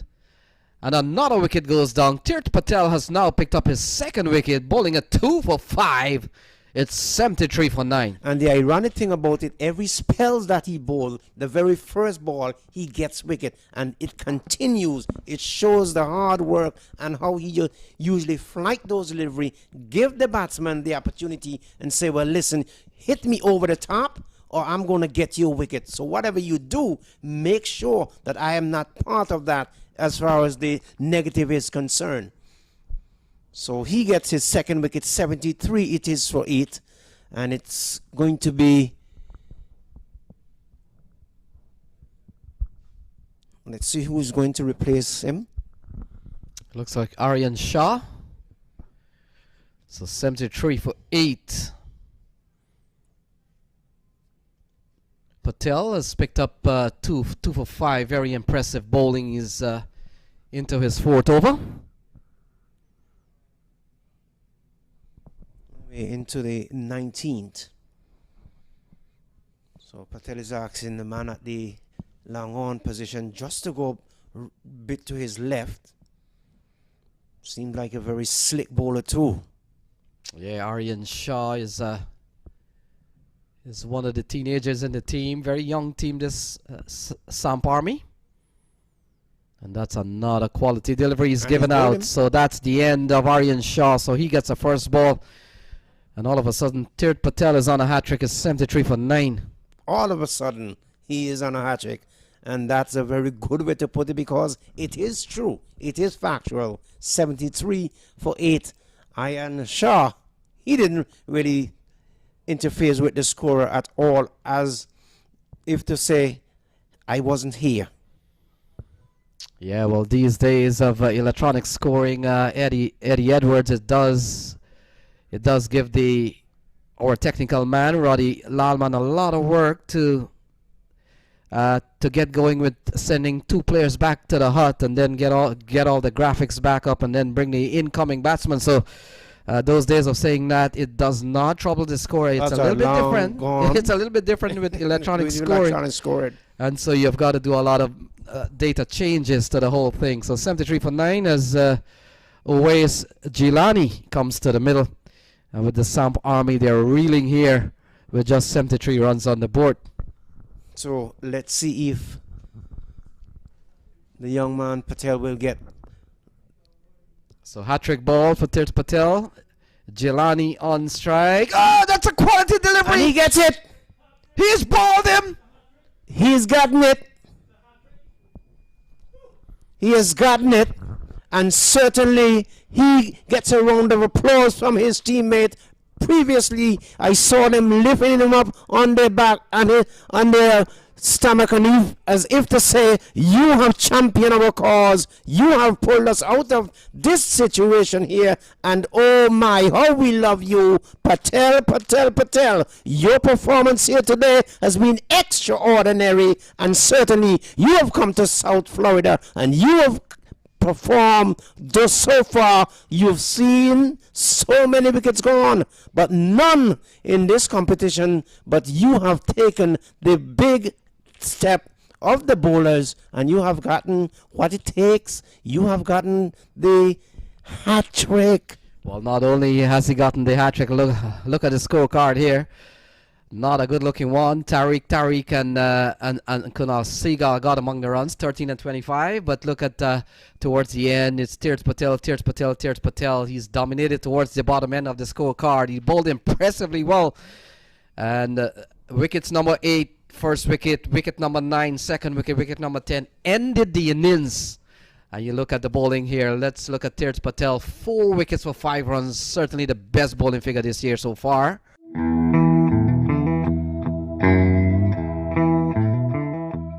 The way here for the Punjab Blues, they've bowled well, and already first ball they've picked up a single here. So this seems to be a very, very dominating performance here for the Punjab Blues. Amir? Punjab Blues they opened their account with was first ball, first single, so that what is counts in T20. Concentrate on doubles and singles. You can take game to your home.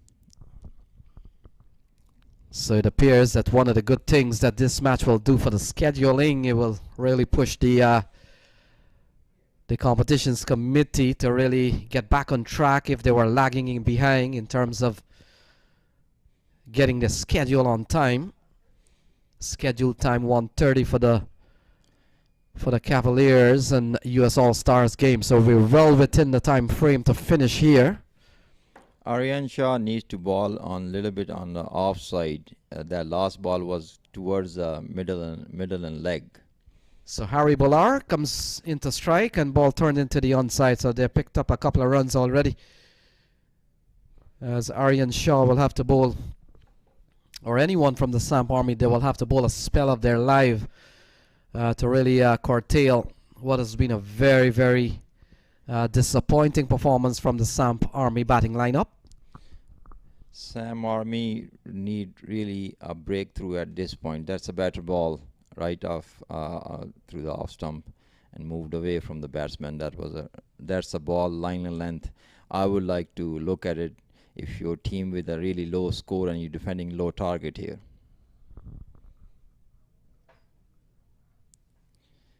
That's better line and length again from Aryan Shah.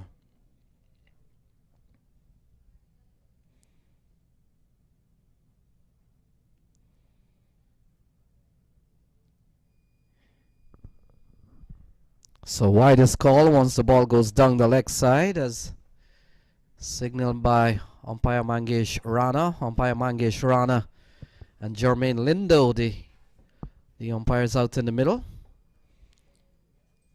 So this one will have to be bowled back. So they'll be batting in excess of 20 overs by one ball so far. This one is cut away into the offside. Can score is Gurinder Saini. He remains on one. Better line. He start bowling with a better line and length right now.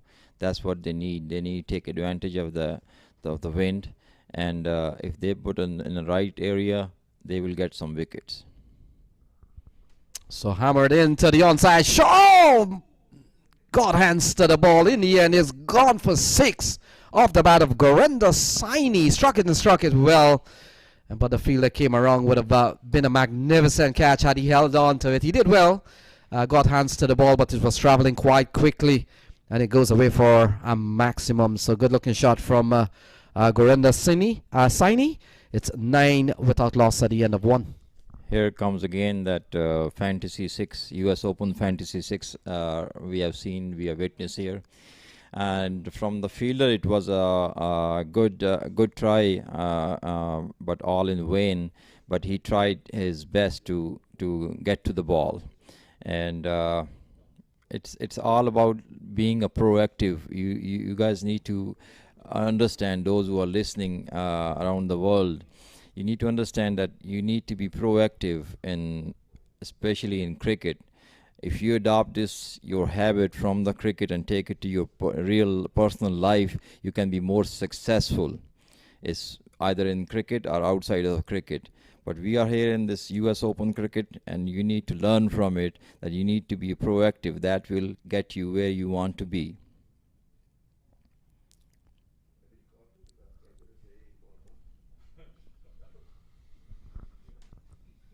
So Gaurav Khanna has been given the ball. It's going to be very big responsibility from any bowler here. You're asking them to perform the impossible. Hari Balar is the man on strike. 9 on the board. Yeah, that's a better line length from Khanna. And last over, it cost Punjab Samp Army around 9 runs in 1 over. That's very high for a low target.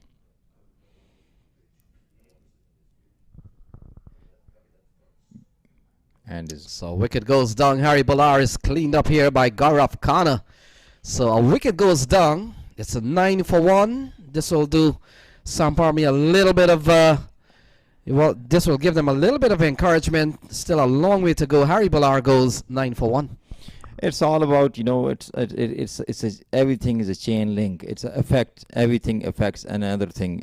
Like this wicket, they lost Punjab Blues. They lost the first wicket, and Samp Army will get from it a little bit encouragement and boost up their confidence to bowl more better. So that. And from Khanna, what I've seen is first ball was very good line length, and second ball came in and got him the wicket. So that's what they need to maintain if you are really targeting a very small total of 73, 74 runs on the board. That's what you need to do to really bowl line and length. That's what the key, line and length for you boys, especially for the bowlers. And you need to adjust the field according to your bowling. Where you're bowling, where you're pitching your ball, you need to adjust your field. So I'll ask my colleague here, what do you think of field placement? So Iknur Singh comes out to the middle. The ball swept away. That's a good looking shot from Iknur, running up towards the fine leg boundary, and it crosses the rope now. So that's a good looking shot from Iknur Singh's 13 for 1. And again, it's the ball again pitched on a leg side, and it was very easy for that new batsman Singh, and he played a very good sweep shot on it because line length was a loose. So if you was against target is small, very small target for the Punjab Blues, you need to target the right areas. You need to ball according to you set up your field according the wicket taking balls, not run giving balls. Again, shot down the wicket, and good fielding deep in the long, and for a comfortable single.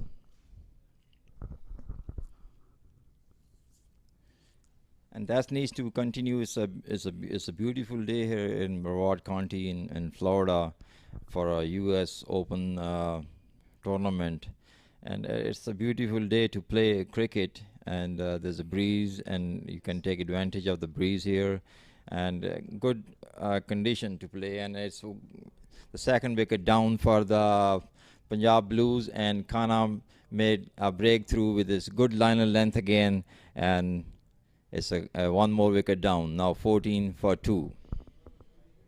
Yeah, a couple of quick wickets here from Samp Army. Could this be a big fight back? Well, you never know. So 2 wickets down. So that's the pressure building back technique, we can say, that Swamp Army is doing right now is taking wickets. All they have, the best thing they can do is take wickets at this point. So more wickets they'll take, the more pressure built up on Punjab Army and the Punjab Blues. Right now is current run rate is 7.6, and run rate required is 3.3. With their close eyes, they can do this score. But if Swamp Army concentrate on their bowling line and length, they can be a little dangerous here. So Jay Singh comes to the middle. Punjab Blues. Jay Singh, not a big score, but they've lost a couple of wickets here as Samp Army beginning a fight back. And can we be seeing one of the greatest defense of 70 plus runs in a T20 match happening before our very eyes? So Gaurav Sharma, he's picked up a couple of wickets in this over. Yeah, it's a pretty good spell, Connor, so far. We saw Tirth Patel for Punjab Blues getting 4 wickets for 5 runs. So what an over here from Gaurav Khanna. He's picked up 14 for 2 at the end of 2.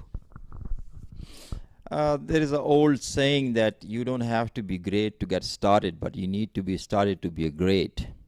So it's all your mindset. The fielding side, Swamp Army need to set up their mind that only thing they need at this point is the wickets.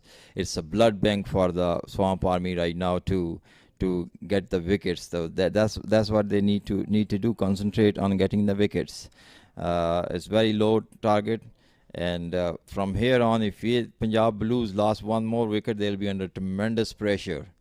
It's already pressure built up on them, and it's just a second over, 2 overs been bowled, and run rate came down a little bit to 7, and required is very low run rate, 3.3, but still they need to fight back at this point. So Aryan Shah will continue his first over, went for 9. And all attention was on Gaurav Sharma. Very impressive bowling, 2 for 5 in his last over. But we're watching Aryan Shah. And ball tugged into the onside. It should be the man fielder coming around. He does well, saved the boundary. And the batsman comes back for a couple of runs. So good bit of fielding there from the man. For the men out in the middle, out in the onside. Saved a couple of runs, 16 for 2. Very good fielding that he saved his team 2 runs, and every runs counts at the end. So that's a better liner length from Aryan Shah. That's the liner length he needs to bowl all day long till they get to the point where they put Punjab Blues under more pressure. Better line length again. Is Aryan Shah, young fella, is doing good in the middle right now, except from few little off deliveries, but he's doing. That's a good better line length. So any dot ball is a golden ball in T20. It saves 1 run, saves a life. 1 run saves a life. So dot balls save the bowler life, giving him more confidence.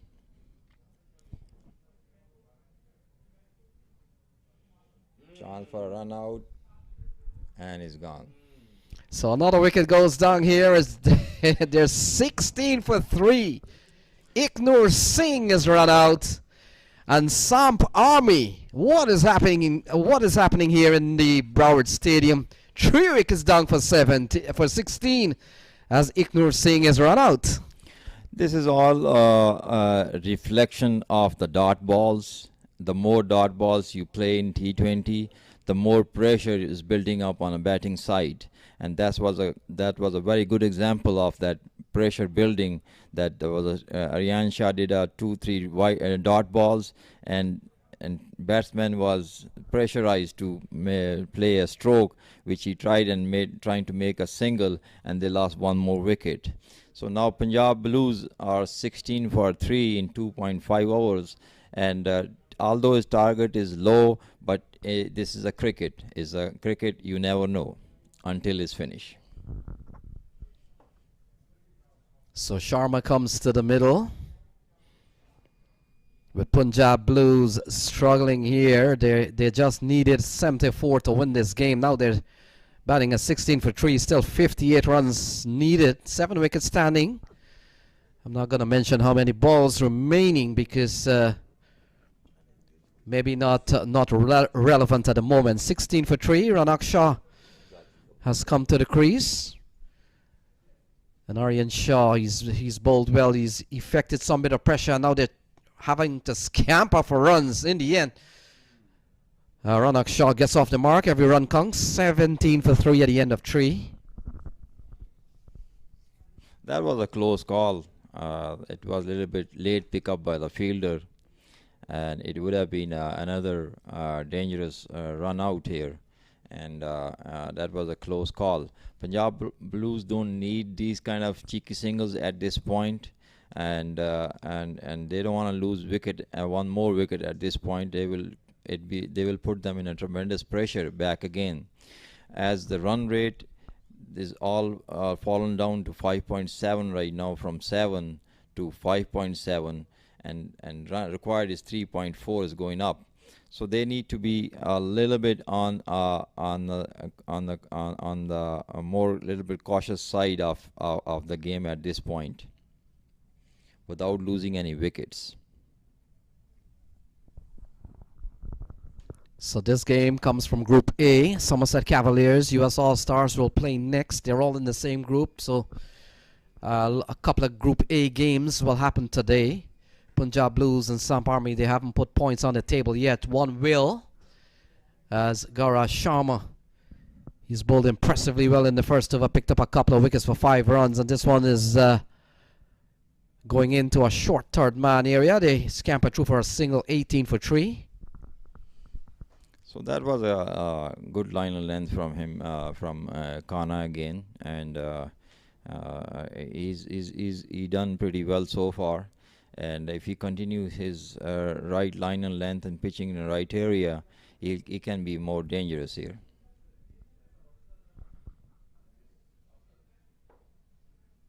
So runs coming by single here. One more to the tally. Score goes up to 19 for 3. We've seen 3 quick wickets here. Off the bowling of the Samp Army crew, they're determined that they're going to put in a very hard defense of 73 runs on the board. Not a big target, but we've seen stranger things in cricket, especially T20 cricket.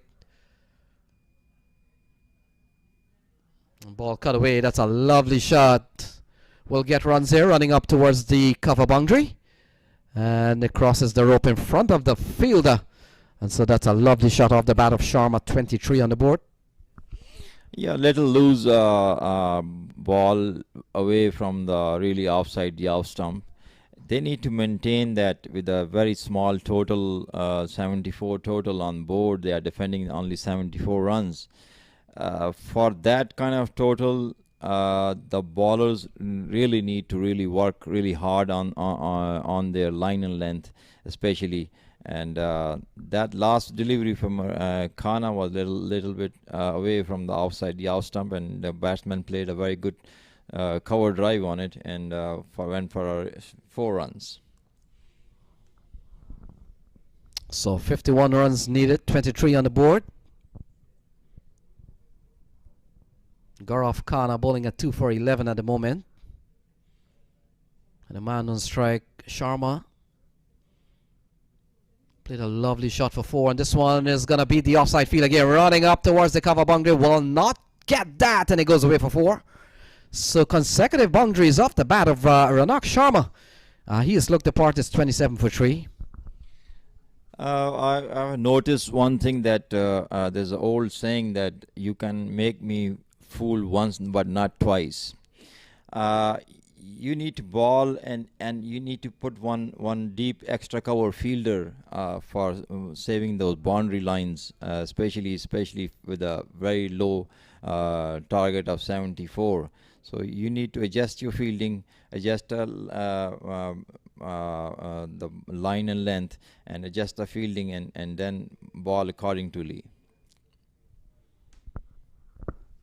So this over's gone for quite a few, couple of 4s and 2 singles. Good comeback delivery, but perhaps the damage has already been done in this over. A time in which you're defending a paltry score of 73, but you never know how it could turn out. It's 27 for 3. They've picked up 3 quick wickets. The work needs to be done still, with Punjab Blues and Samp Army still looking for points. Play and a miss. A bit of anguish there from the bowler. We'll wait and see what the signal is. And in fact, would have come off the bat, so might have been a misjudged chance from the wicket keeper. 28 for 3, 4 gone. Yeah, it was a chance, but that was a chance for the caught behind, and it went through the keeper. And scores is topping up to 28 now for 3 and 4 overs, and they are back on current run rate is back on 7, and run rate required is going down to 2.9 already. So at this point, that whatever it was happened, it happened. But with this, they need to win. The Punjab Blues need 46 runs out of some 68 balls, and they have to put pressure here, Swamp Army, by getting more wickets, and adjusting their fields, and adjusting the line and length to the game. So you need to be adaptable, be adaptive in the circumstances you are in.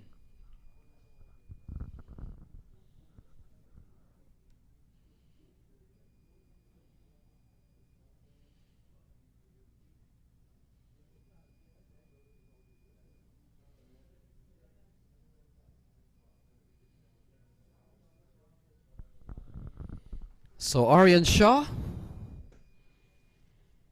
2 of his none for 12, 28 for 3, Sharma on 11.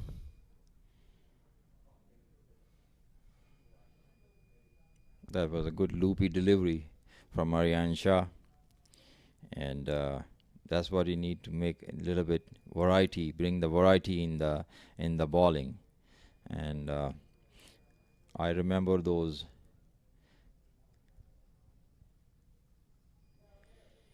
Another good ball went for a single, So US All Stars will take on Somerset Cavaliers. We're beginning to see the US All Stars group making their way into the facility, and so that'll be probably the game of the group to really keep an eye on. Two top teams as Sharma picks up another single. Both team US All Stars and Somerset Cavaliers would have won their opening game. So that is going to be an encounter. It's slated to start at 1:30. So that's an hour and a half from our time now. So I want to suspect that this game could finish before that. So we'll have to wait and see if the organizers are starting games as one is finished, or they'll stick to their scheduled time. I want to think that they'll still hold the Somerset Cavaliers and US All Stars game at 1:30. So that should be a treat to watch. Some of the big names, of course, in that lineup. Andre Russell is here. We saw him coming in last night. And so that should be a treat to watch. The US All Stars team have some players from Multan Sultan, Zishan Ashraf and company. This one is hoisted into the long on area. Fielder comes and takes the catch, and another wicket goes down. Sharma goes, and it's now 30 for 4. So Sharma gone for 12 runs, and now we got 30 for 4.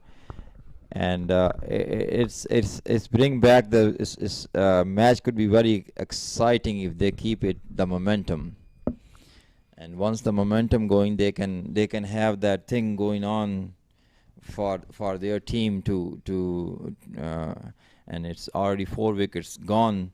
And with that, we have changing commentary with the new commentators in. So hopefully we.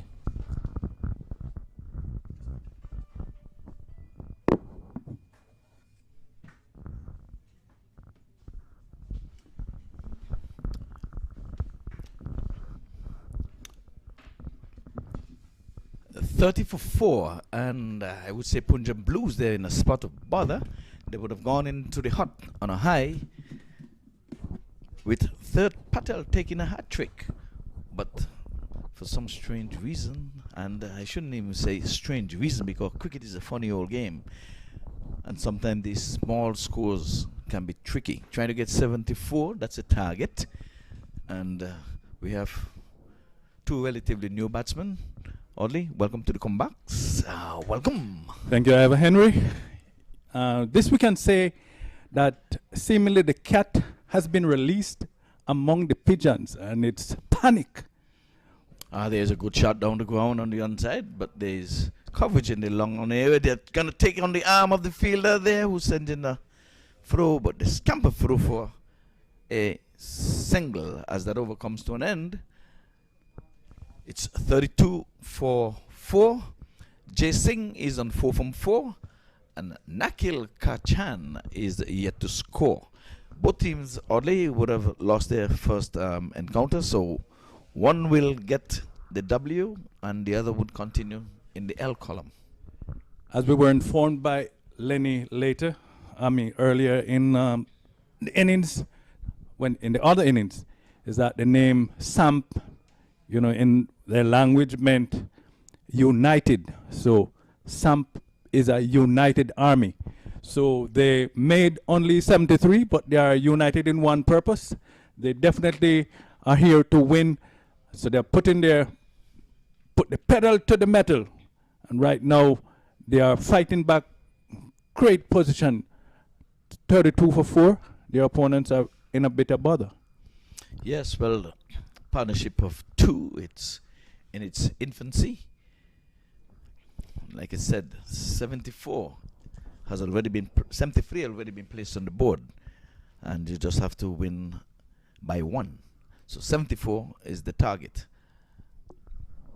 We're still in the power play order. We still have 1 more over to go, and they've been struggling to get the ball off the outside of the 30-yard circle, but they need some 42 to win from some 90 balls. So the equation in terms of runs versus balls, that should not be a worry.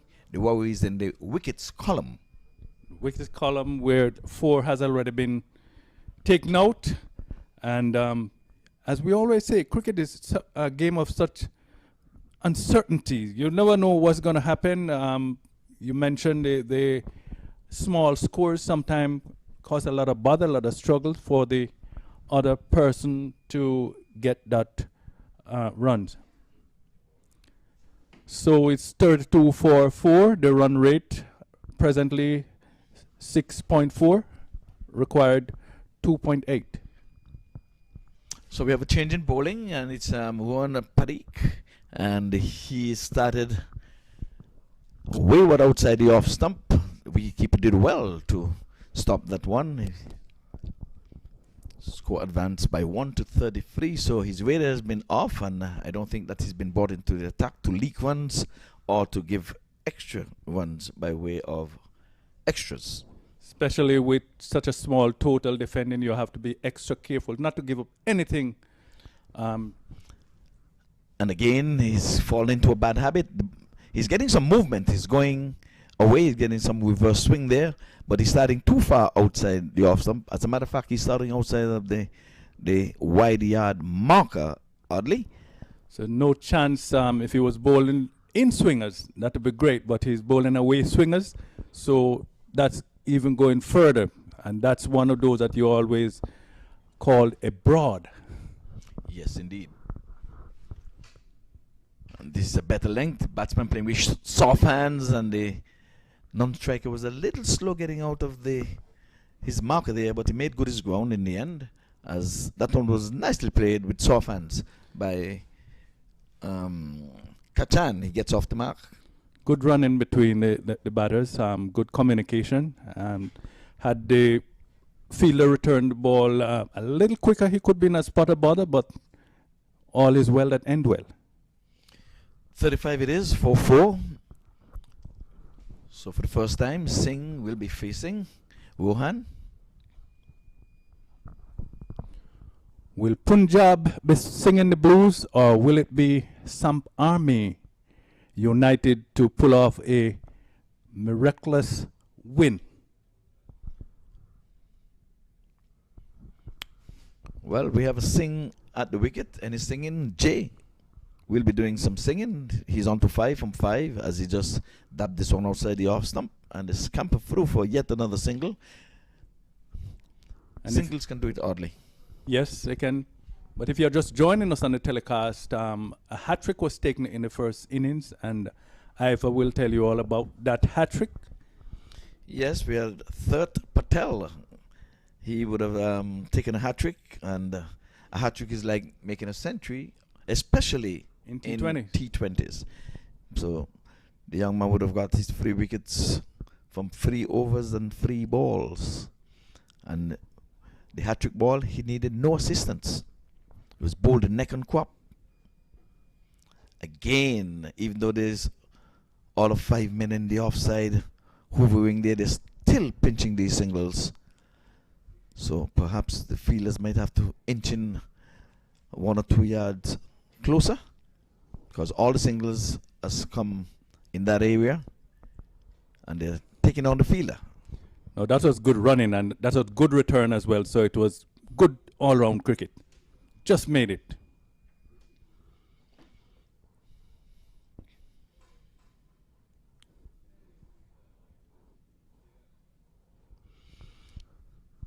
As a matter of fact, it's 6 men in the offside. Is in the offside because now we have had the long unemployed. And no doubt goes into the book, oddly. No chance of getting a single on that one. Things were corrected a little bit, and just return the ball to the bowler. Well, 37 required from some 86 deliveries. Rohan, he started off with 2 wides, and now he is pretty much coming to his own. This time he's going high. He's going hard out to the cow corner area, and they're going to get a double. We call that a relaxing double. Yeah, easy. Now it will be pretty interesting, Ivor, should another 2 quick wickets should go down. then we'd really have a match on our hand here. Not to stay at the score, maybe another 5 runs, another 2 wickets. Yes, better yet, if a hat trick is in, is added to those, another wicket is added to the 2 you're asking for. If you come by way of hat trick, And it's possible. but one of these teams is going to win, one is going to lose.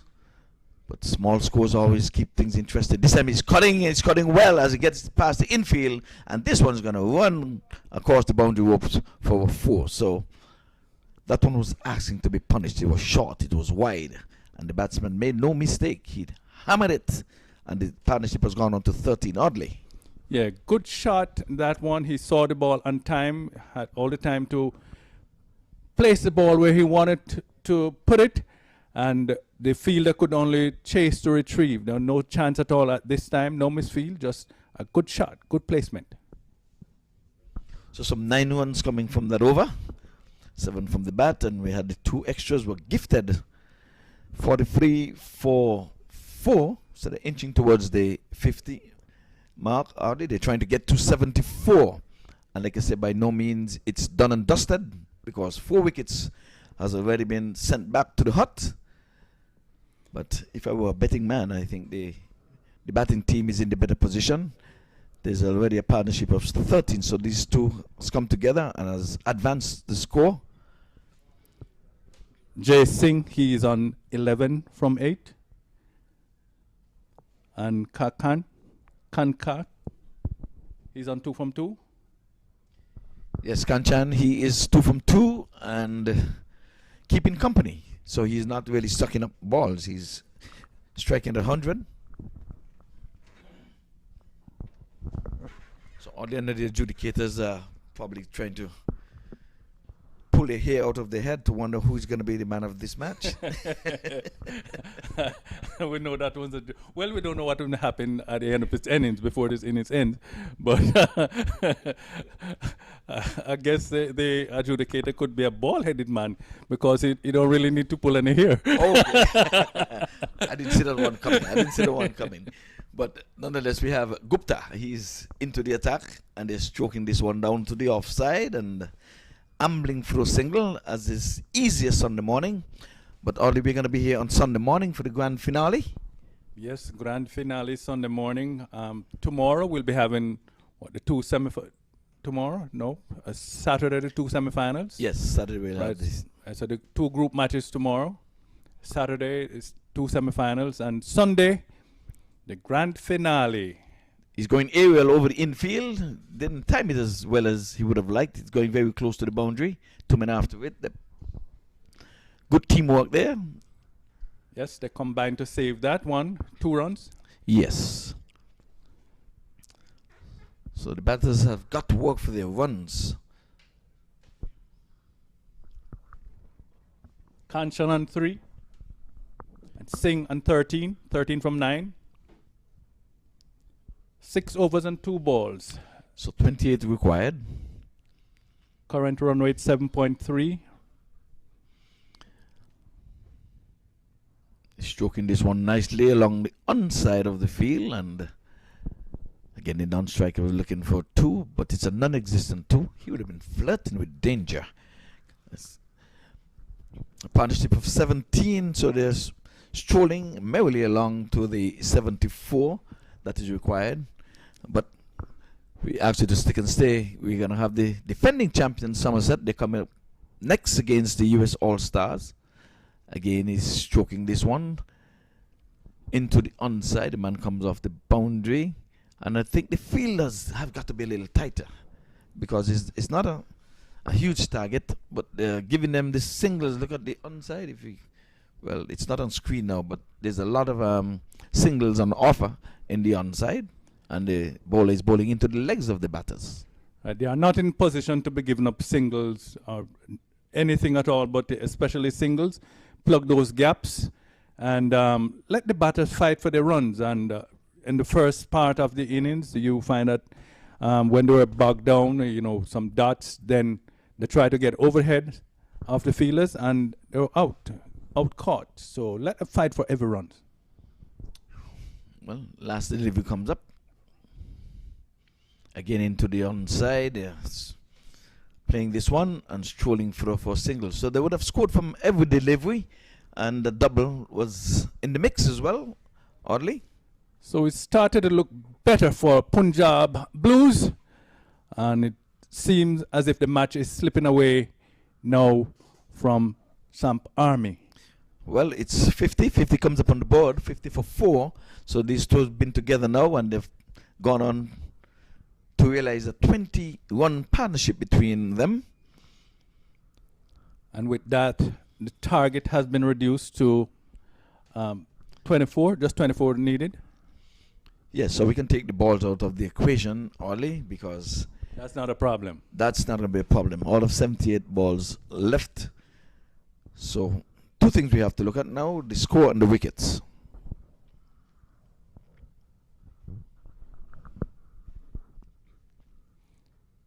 And they will always have to keep in mind that it could come down to run rate, so they want to win the matches early as they can. Yes, indeed. Well, the net run rate always come into play here in these matches where you can have knockouts and teams already on same amount of points. But oddly, we're accustomed having 32 teams in this tournament. This year, because of COVID-19, it came down to 8 teams. And I think that, I know for sure that MAQ and his team did very well to select the best of the best to be here. And some other teams that can't be here, maybe players, I'm not sure where that is concerned, but we have the best of the best right here. And as Lenny said earlier on that Andre Russell came in last night. Of course, he was one of the marquee players that have been showcased when the U.S. Open had been advertised. And yes, the promise has been kept. Andre Russell is finished with the Lanka. Oh, he's given. Leg before wicket, it was an appeal. And Tommy Lindo, he took forever in the Steve Buckner manner. He looked at it and we played it in his head, and that dreaded finger finally went up. So they're halfway down, 50 for 5. And Audie, you said he could be interested with a couple of wickets. Yes. Of course, umpire did the right thing, replayed in his mind, am I doing the right thing? And yes, eventually the finger went up. So the batsman walked. Yes, so I was saying about the best of the best being here. So the organizing committee did their best to have the best on display here. So it's good, very great US Open, and no one can ever forget 2020 what happened. COVID, but we're having 2020 US Open, MAQ US Open. Yes, well, we want to big up the CEO of Cricket Council USA, Mr. MAQ Qureshi. Like we say here oftentimes, he eats, sleep, dream cricket. And we have to say he would have taken a lot of us off of the couch in terms of cricket when everything has been locked down. And we have to give it to the Broward County and the ICC and the USA, the USA organizers for allowing this tournament to go on. So Stanley disappointed in not scoring heavily in this inning, but he has come on his first 2 deliveries. He would have taken a wicket on his second try. This time, could that be a drop chance from Stanley's reaction? Because the batsman did dab at it. And it could be either. Yes, from the reaction. Yes, I think from the reaction of the fielders, you would have got some willow on that leather.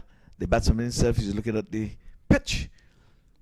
Maybe the wicketkeeper was just a bit unsighted by the batter, but water under the bridge. 50 for 5. Well, Stanley yet to give up a run. And he almost, through his own mistake, give the first run. So he's keeping things tight. Now he has the vice grip. 24 from 74. Let us watch and wait. It's getting interesting as the skipper is asking everyone to just come in and bowl. This time he's tapping outside the off stump, can't score. And that's what we were speaking about all day. You have to be tighter in the infield. You cannot be within the 30-yard circle, knowing that singles can win a match, and you're allowing them to on singles. Right, so they have plugged that gap. Yeah, they plugged it, so they're getting in quicker. Last ball coming up on the back foot, and he's turning it. So the first wicket maiden of the tournament. Oddly, you were right in the box to witness that. Yes, they're real great over. We have seen this morning a hat-trick, and now we are seeing the first wicket maiden. I think it's the first maiden period for this year, if I'm not mistaken, in the U.S. Open. So great fight back by the Samp Army.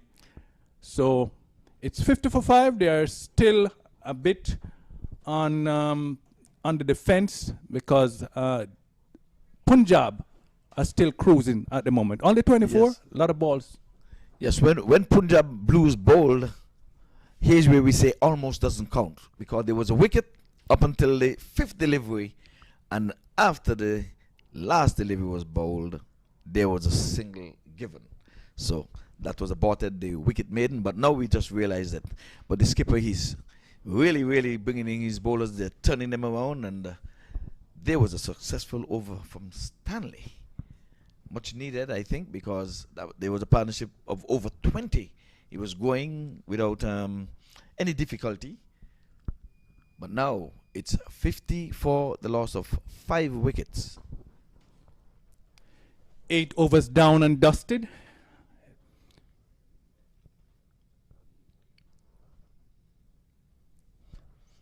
So Kana is back into his attack with his 3rd over. This time the batsman is playing gently back down the track.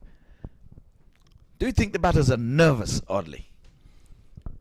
It could be, but on the other hand, they are not under any pressure. As you know, look, we have only 20 balls to get it. No. Okay, this one is going in the direction of the long on, and it's taken. Wicket number 6. It's getting interesting. Pretty interesting here, Ivor. Pretty interesting. The bowler, the batter went at that one, and for a moment, we thought it would be going over in the cow corner or wide long on area. But no, it was taken, and now it's 50 for 6. We have got a match on our hand here. Well, he's following in the fashion of Stanley, who would have gotten the wicket with his 2nd delivery in the previous over. I started with a dot the same way. 2nd delivery, he got a wicket. Well, let's see if we're going to see 2 wicket maidens in a row. They're tightening the screws. Who knows? Better yet, it might be 2 wickets and a maiden. Even better. Well, it could be a hat-trick. Well, they would have seen a hat-trick in these games, so I'm sure that is in the back of their minds. They need to put it to the front of their mind. And I think that would be a first in the U.S. Open, a hat-trick in each innings. Yes, but anything you say that happened here in this tournament, you can say it without any fear. Because once ago, we had matches being played all over South Florida on all of the grounds. So we couldn't for sure say the only century in the tournament is the one that was played here. Right. Only to hear later, oh, there was one at the Brian Piccolo Park. Oh, you know, MAQ Stadium. Yes, and there was 2 on the outer fields, because here in this park, in the Broward County Park, there are 2 outer fields, and those were being occupied. And also the Miramar. Yes, the Miramar Regional Park. There's a field here. MAQ would have make use of all of the grounds around here for some 32 teams, and this time he's playing this one back along the turf. So another dot goes into what is scorebook. So for the viewers who are viewing, we urge you to stick and stay. We still have another 2 games to go. Defending champions, the Somerset Cavalier, comes up against US All-Star. That's the next match. Down the leg side, he's into the pad, but he just asking the umpire question, but he knows that one was always going down the leg side. I think he would have missed a 4th stick, oddly. I would say he was just a bit optimistic there, saying maybe look, the umpire may just be a bit frightened. Yeah, but his umpires are of a high standard, solid. So he's not gonna solid guys. He's not gonna get him nervous, and you would have seen the last LBW decision where Jeremy would have taken his time Yes. Played it back in his head and adjudicated.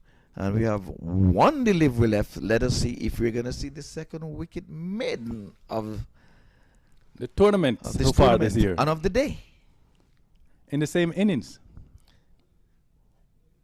24 required to win from 67. We have been under 24 for quite a long time, Ivor. We kept saying 24 required. And Let's see, it might still be a maiden because it might be extras. We'll wait for the signal. Yes, it's a bye, so they did get a run, but the bowler, he did bowl a maiden, so we had only, you're in things. You would have witnessed a wicket maiden in the previous over, and now you would have looked at it here again. two That- consecutive wicket maidens. Yes, so bowlers are really coming into their own and keeping things tight.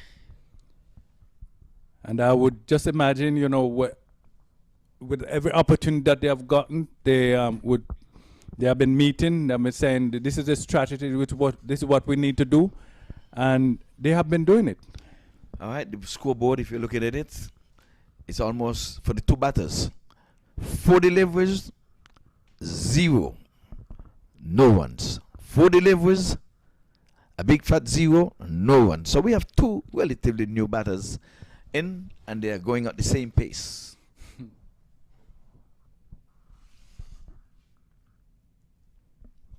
Oh, and then by Stanley standard, he's given up a run. I think he ought to be disappointed, eh? I know he's very disappointed. Coming off the high. He has all ones on the board at this time. He's 1.1 over, 1 maiden. The same he's coming down after him, he can't score. He's dabbing it out to the backward point. Samp Army, they are tightening the screws a little bit here. So he's back to his old ways, putting dots into the scorer's book. And this time he gives up another single, and he's, as you can see on screen, he's beating his leg. I don't know if his leg was causing him to give up that single, or he should be beating his arm. Which one, Audley? Not quite sure. Not quite sure, but he's very disgusted. He's a very stingy guy. He would have bowled a maiden, now he's given up 2 runs, and he's very disgusted because he knows that single. He's bowled him! Knocked him over. He has gone back to his wicket-taking ways. I told you he was very disgusted in giving up 2 singles in that over. How dare you, Mr. Stanley, give up 2 runs in the same over? And this time there was no mistake about that. We could see the wickets, as I described, now, twinkle, twinkle, little stars in the middle of the day, out there, bowled by Stanley. My word, it is 7 down, 53 for 7. And Stanley, like we said, did not do it with the bat, but he's doing it with the leather. It is getting pretty interesting here, Ivor. Could we see a team making less than 80 runs and defend that score, 73? Now, in reply, they are 53 for 7, Punjab Blues. Well, cricket is a funny old game. Like I said, they got off the square high because here was a hat trick. But then the approach, I don't know if the approach was right or wrong, but they can very well still win. It's just 21 required. So, you know, you can get 36 from an over. Yes, we're just saying could. Why, you know, if. What could happen? You know, what could happen? And when we came on here, we thought we were just going to be knocking off, you know. But that's not the case. I told Lenny that. I said, you're going to knock that off, you know. So go ahead and take it over. But then Lenny is going to, he would have started it, and now we're going to have him to finish it.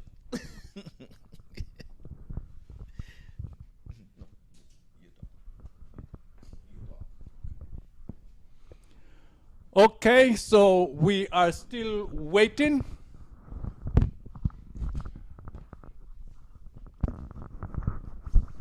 Pretty interesting situation right now. 53 for 7. 4 extras. Punjab Blues in reply to Samp Army, the United Army, as we're told by Lenny. And they are united for one purpose, to taking out Punjab Blues. Oh, that had hit. It would be pretty interesting, Lenny. Yes, oddly, you gotta love the fight here from the Samp Army. They have really brought the game back into a situation where it becomes a 50-50 chance on both teams. But you've got to give Samp Army perhaps a little bit of leeway here. They've probably have their nose in front here with still 21 to go, and so you never know what can happen. 53 for 7 at the moment. That's the scorecard there. And it's the bottom half of the batting that is there. So, yes, they may just be in front. Others may look at it as being 50-50. Depends on where you're looking from. But definitely we have got a match on hand.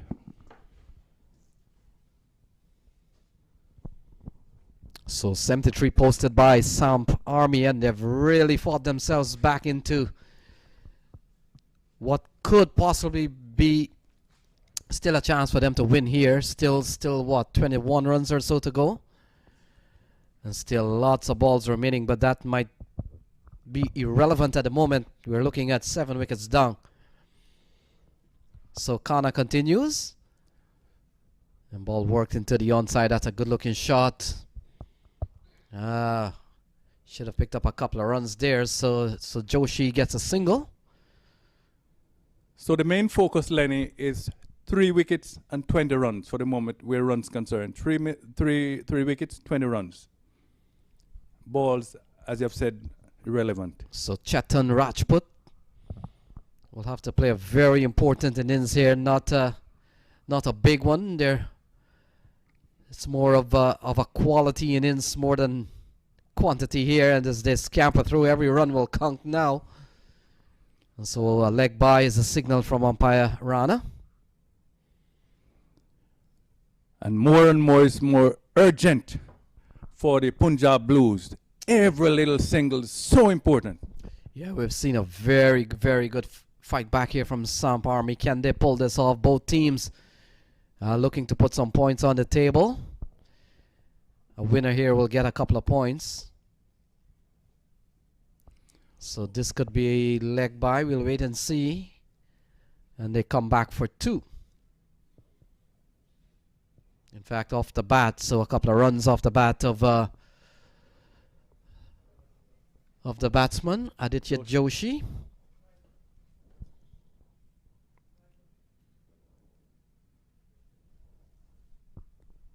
Pretty interesting going here.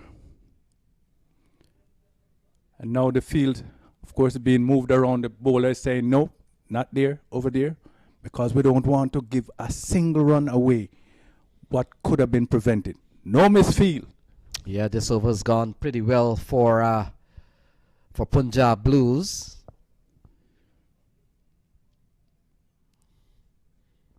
So still some fight left in this game. It just goes to show you can never call a cricket game, especially a T20 match. 73 was posted by Samp Army, and look what we have, 57 for 7. Still 17 runs to go. Still a lot of cricket to go. I've always mentioned my good buddy, a cricket friend, Simon O'Brien, up there somewhere in Cocoa, Florida. He said, look, cricket is played on the pitch. And this is exactly what's happening, because we can prognosticate all we want to, and when we say, oh, well, this match is over, but the match will have to be played on the pitch. So a couple of changes here, as everyone, as you can imagine, would probably get into where the fielders should be placed, and everyone has a say, and you'd understand why. They've got to get it right. This is the point where they've got to get all the field placements right. The bowler will have to really be on target and bowl to the field. And so 11 gone, 58 for 7. Yes, 58 for 7. And target, 74. So Punjab are inching their way a little closer. But what would happen should another quick wicket go down? So Somerset Cavaliers and US All-Stars have made their way into the ground. We've beginning to see the teams trying to arrange their warm-ups. For the audience, they may not see that. That's happening below the comm box, so it's entirely impossible for the camera to get that angle unless one of our roving reporters pick that up and show us a little bit of feed from the outside. But for now, both teams are getting themselves ready for their 1:30 engagement. Samp Army still battling Punjab Blue here. Still some ways to go. Some 16 runs needed with 3 wickets standing here, oddly. Yes, we have got a match on our hand. 16-3. That's the focus. 16-3 at the moment. 16 in terms of runs, 3 wickets.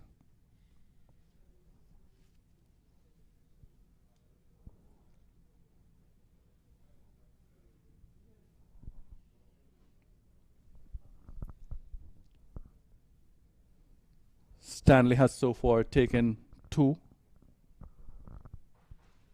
wickets. He's in his 3rd over. Very miserly as he go along. And that's what the captain want to see.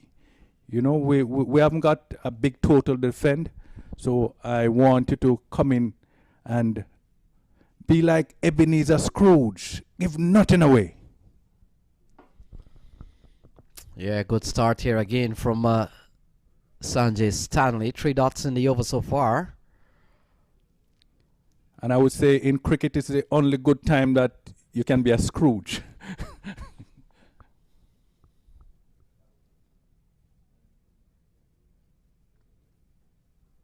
So 4-dot ball, all of a sudden the pressure becomes.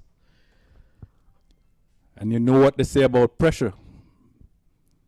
So Punjab Blues still, they need 16 runs to win this match. We haven't seen a super over in the tournament, you never know. So ball cut away into the offside, can't score. Sanjay Stanley has been brilliant so far. Pressure is still being built. And you know there's a pressure burst pipe. On the brink of another maiden. So 5-dot ball, here we go. Stanley plays it up towards the offside, and that's a maiden over from Sanjay Stanley. Still 16 runs needed, 58 for 7. So things are getting a bit tense, Lenny. I think you can sort of feel the tension out there. I think the batters are becoming a bit nervous because they don't want to lose another wicket, because that could mean that they could be bowled out by their opponents. So it's a battle royal going on there, cat and mouse game, and they have balls so they can continue to do the dot. The run rate required is just 2 runs per over. Current run rate is 4.8, so they are not in problems when it comes to the balls, but they are very careful not to lose another wicket.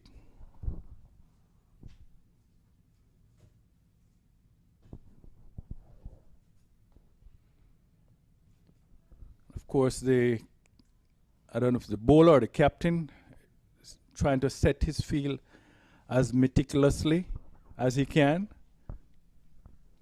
because they want to make sure that no one call for runs. It gives no extra. So Aditya Gupta comes back into the attack. First over went for 7 at this juncture. He may not have the liberty to give away 7. This is going to be a different situation here, as 16 runs is still needed. And the man on strike is Chetan Rajput. Oh, that's a quality delivery. Beats him all ends up. And the score remains 58 for 7. Yes, that one was just a bit outside the off stump, just outside the edge, as a matter of fact. well taken by the wicket keeper.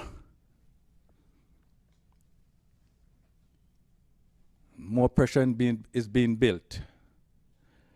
Not a dot ball in the books.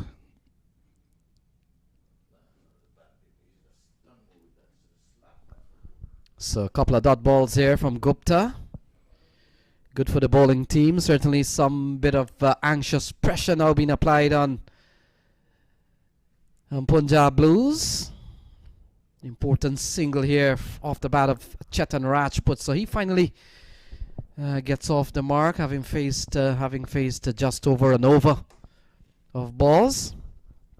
And I would say, Lenny, that second ball, he could have done much better with it. But because of the tension, I think he didn't want to chance swinging his bat. So ball lobbed into the air, but well away from any of the fielder. Every run becomes an important run here. And so 14 runs needed. The score is 60 on the board. We've seen a couple of runs in this over. 60 for 7.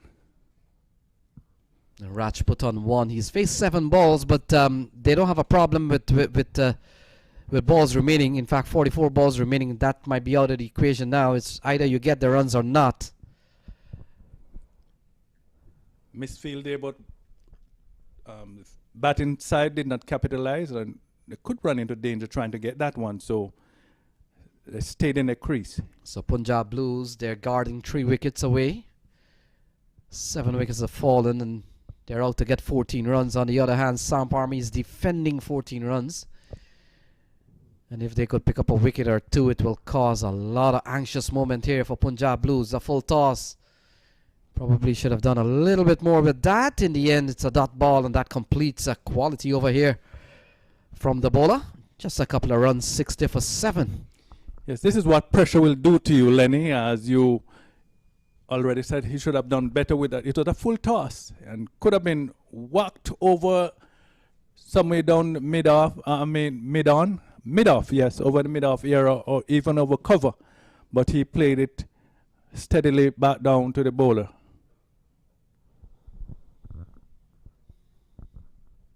Yeah, Cavaliers, and Cavaliers is having their little huddle. Probably trying to finalize maybe they're playing 11 or what is required, or where they are in the tournament.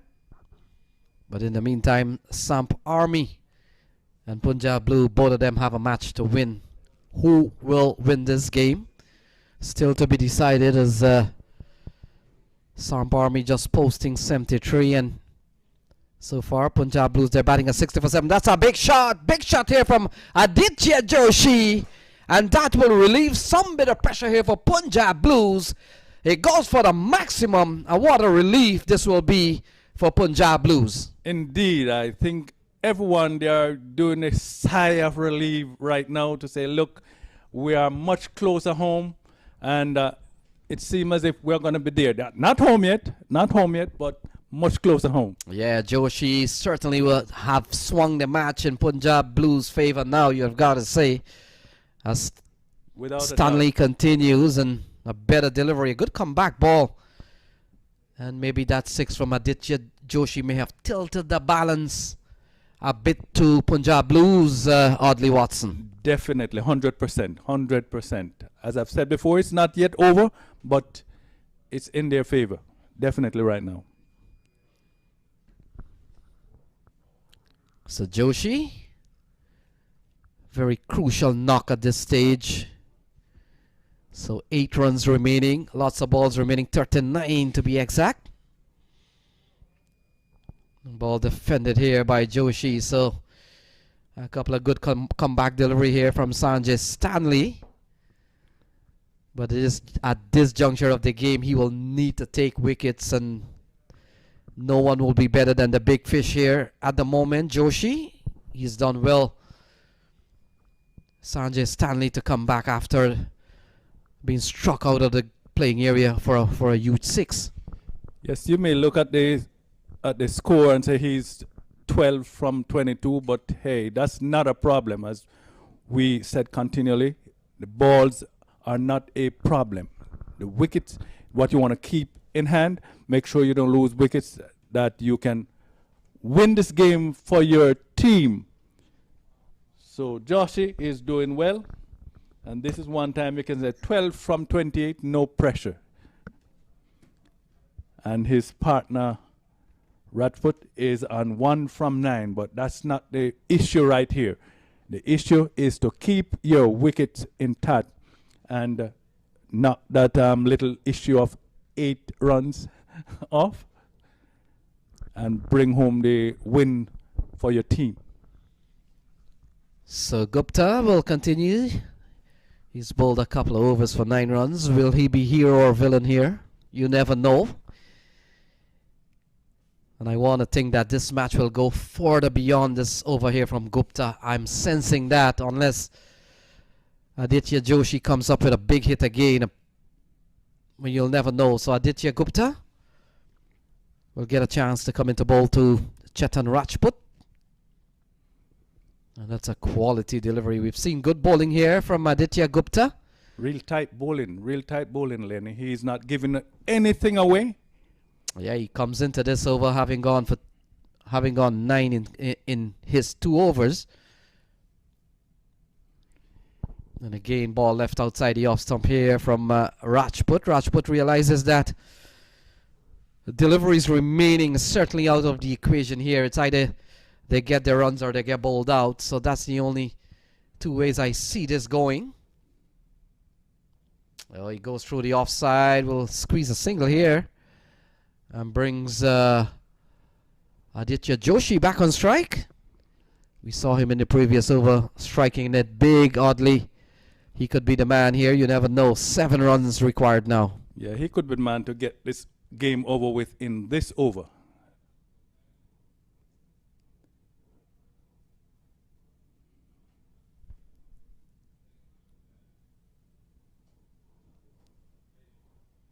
Easy going here. I think the pressure is now off with just single digit. Oh. So a big appeal. Mangesh Rana certainly not interested, and wait and see. Could be leg buys. Leg buy is the call. So now a possible 1 shot away.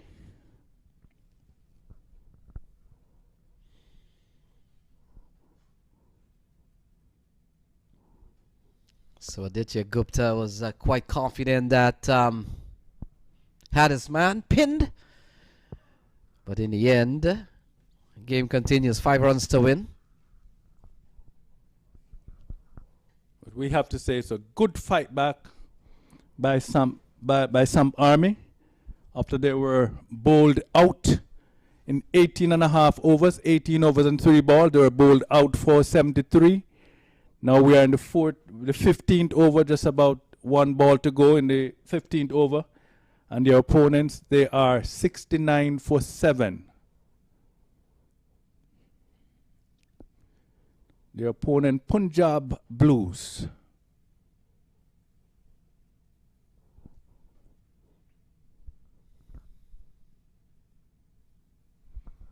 Oh, good delivery here to complete over number 15, 69 for 7. And you could see Jaspert went down as if he was going to go off that ball, but then he just relaxes and says, no, forward defensive. So we've got 5 overs to go, which is sort of irrelevant here. We are only talking about 5 runs to win and 3 wickets. 5 and 3 at the moment.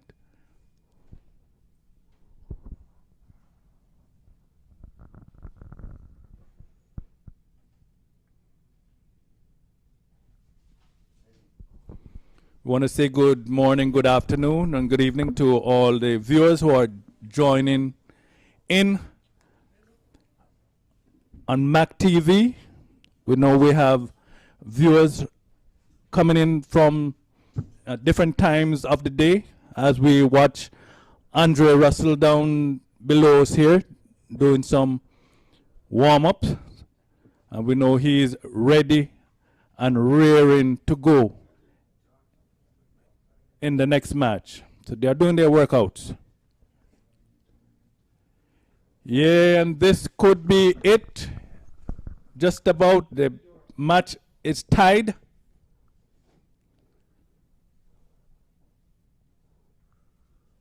Rashpat hit that one down to the mid-off area, down to the boundary for 4. So it's 73 for 7, just a matter of time. Could it be this delivery?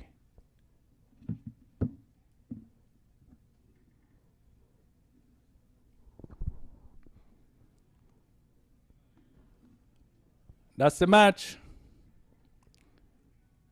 That's the match. So the match is over. Punjab Blues prevailed. They won by 3 wickets. 3 wickets, 74 for 7 in reply to Samp Army, 73 all out in 18 and a half overs, 18 overs and 3 balls. And that ball I described before, it was just, it was hit for 4 down in the fine leg area. For a moment I thought it was playing from the other end.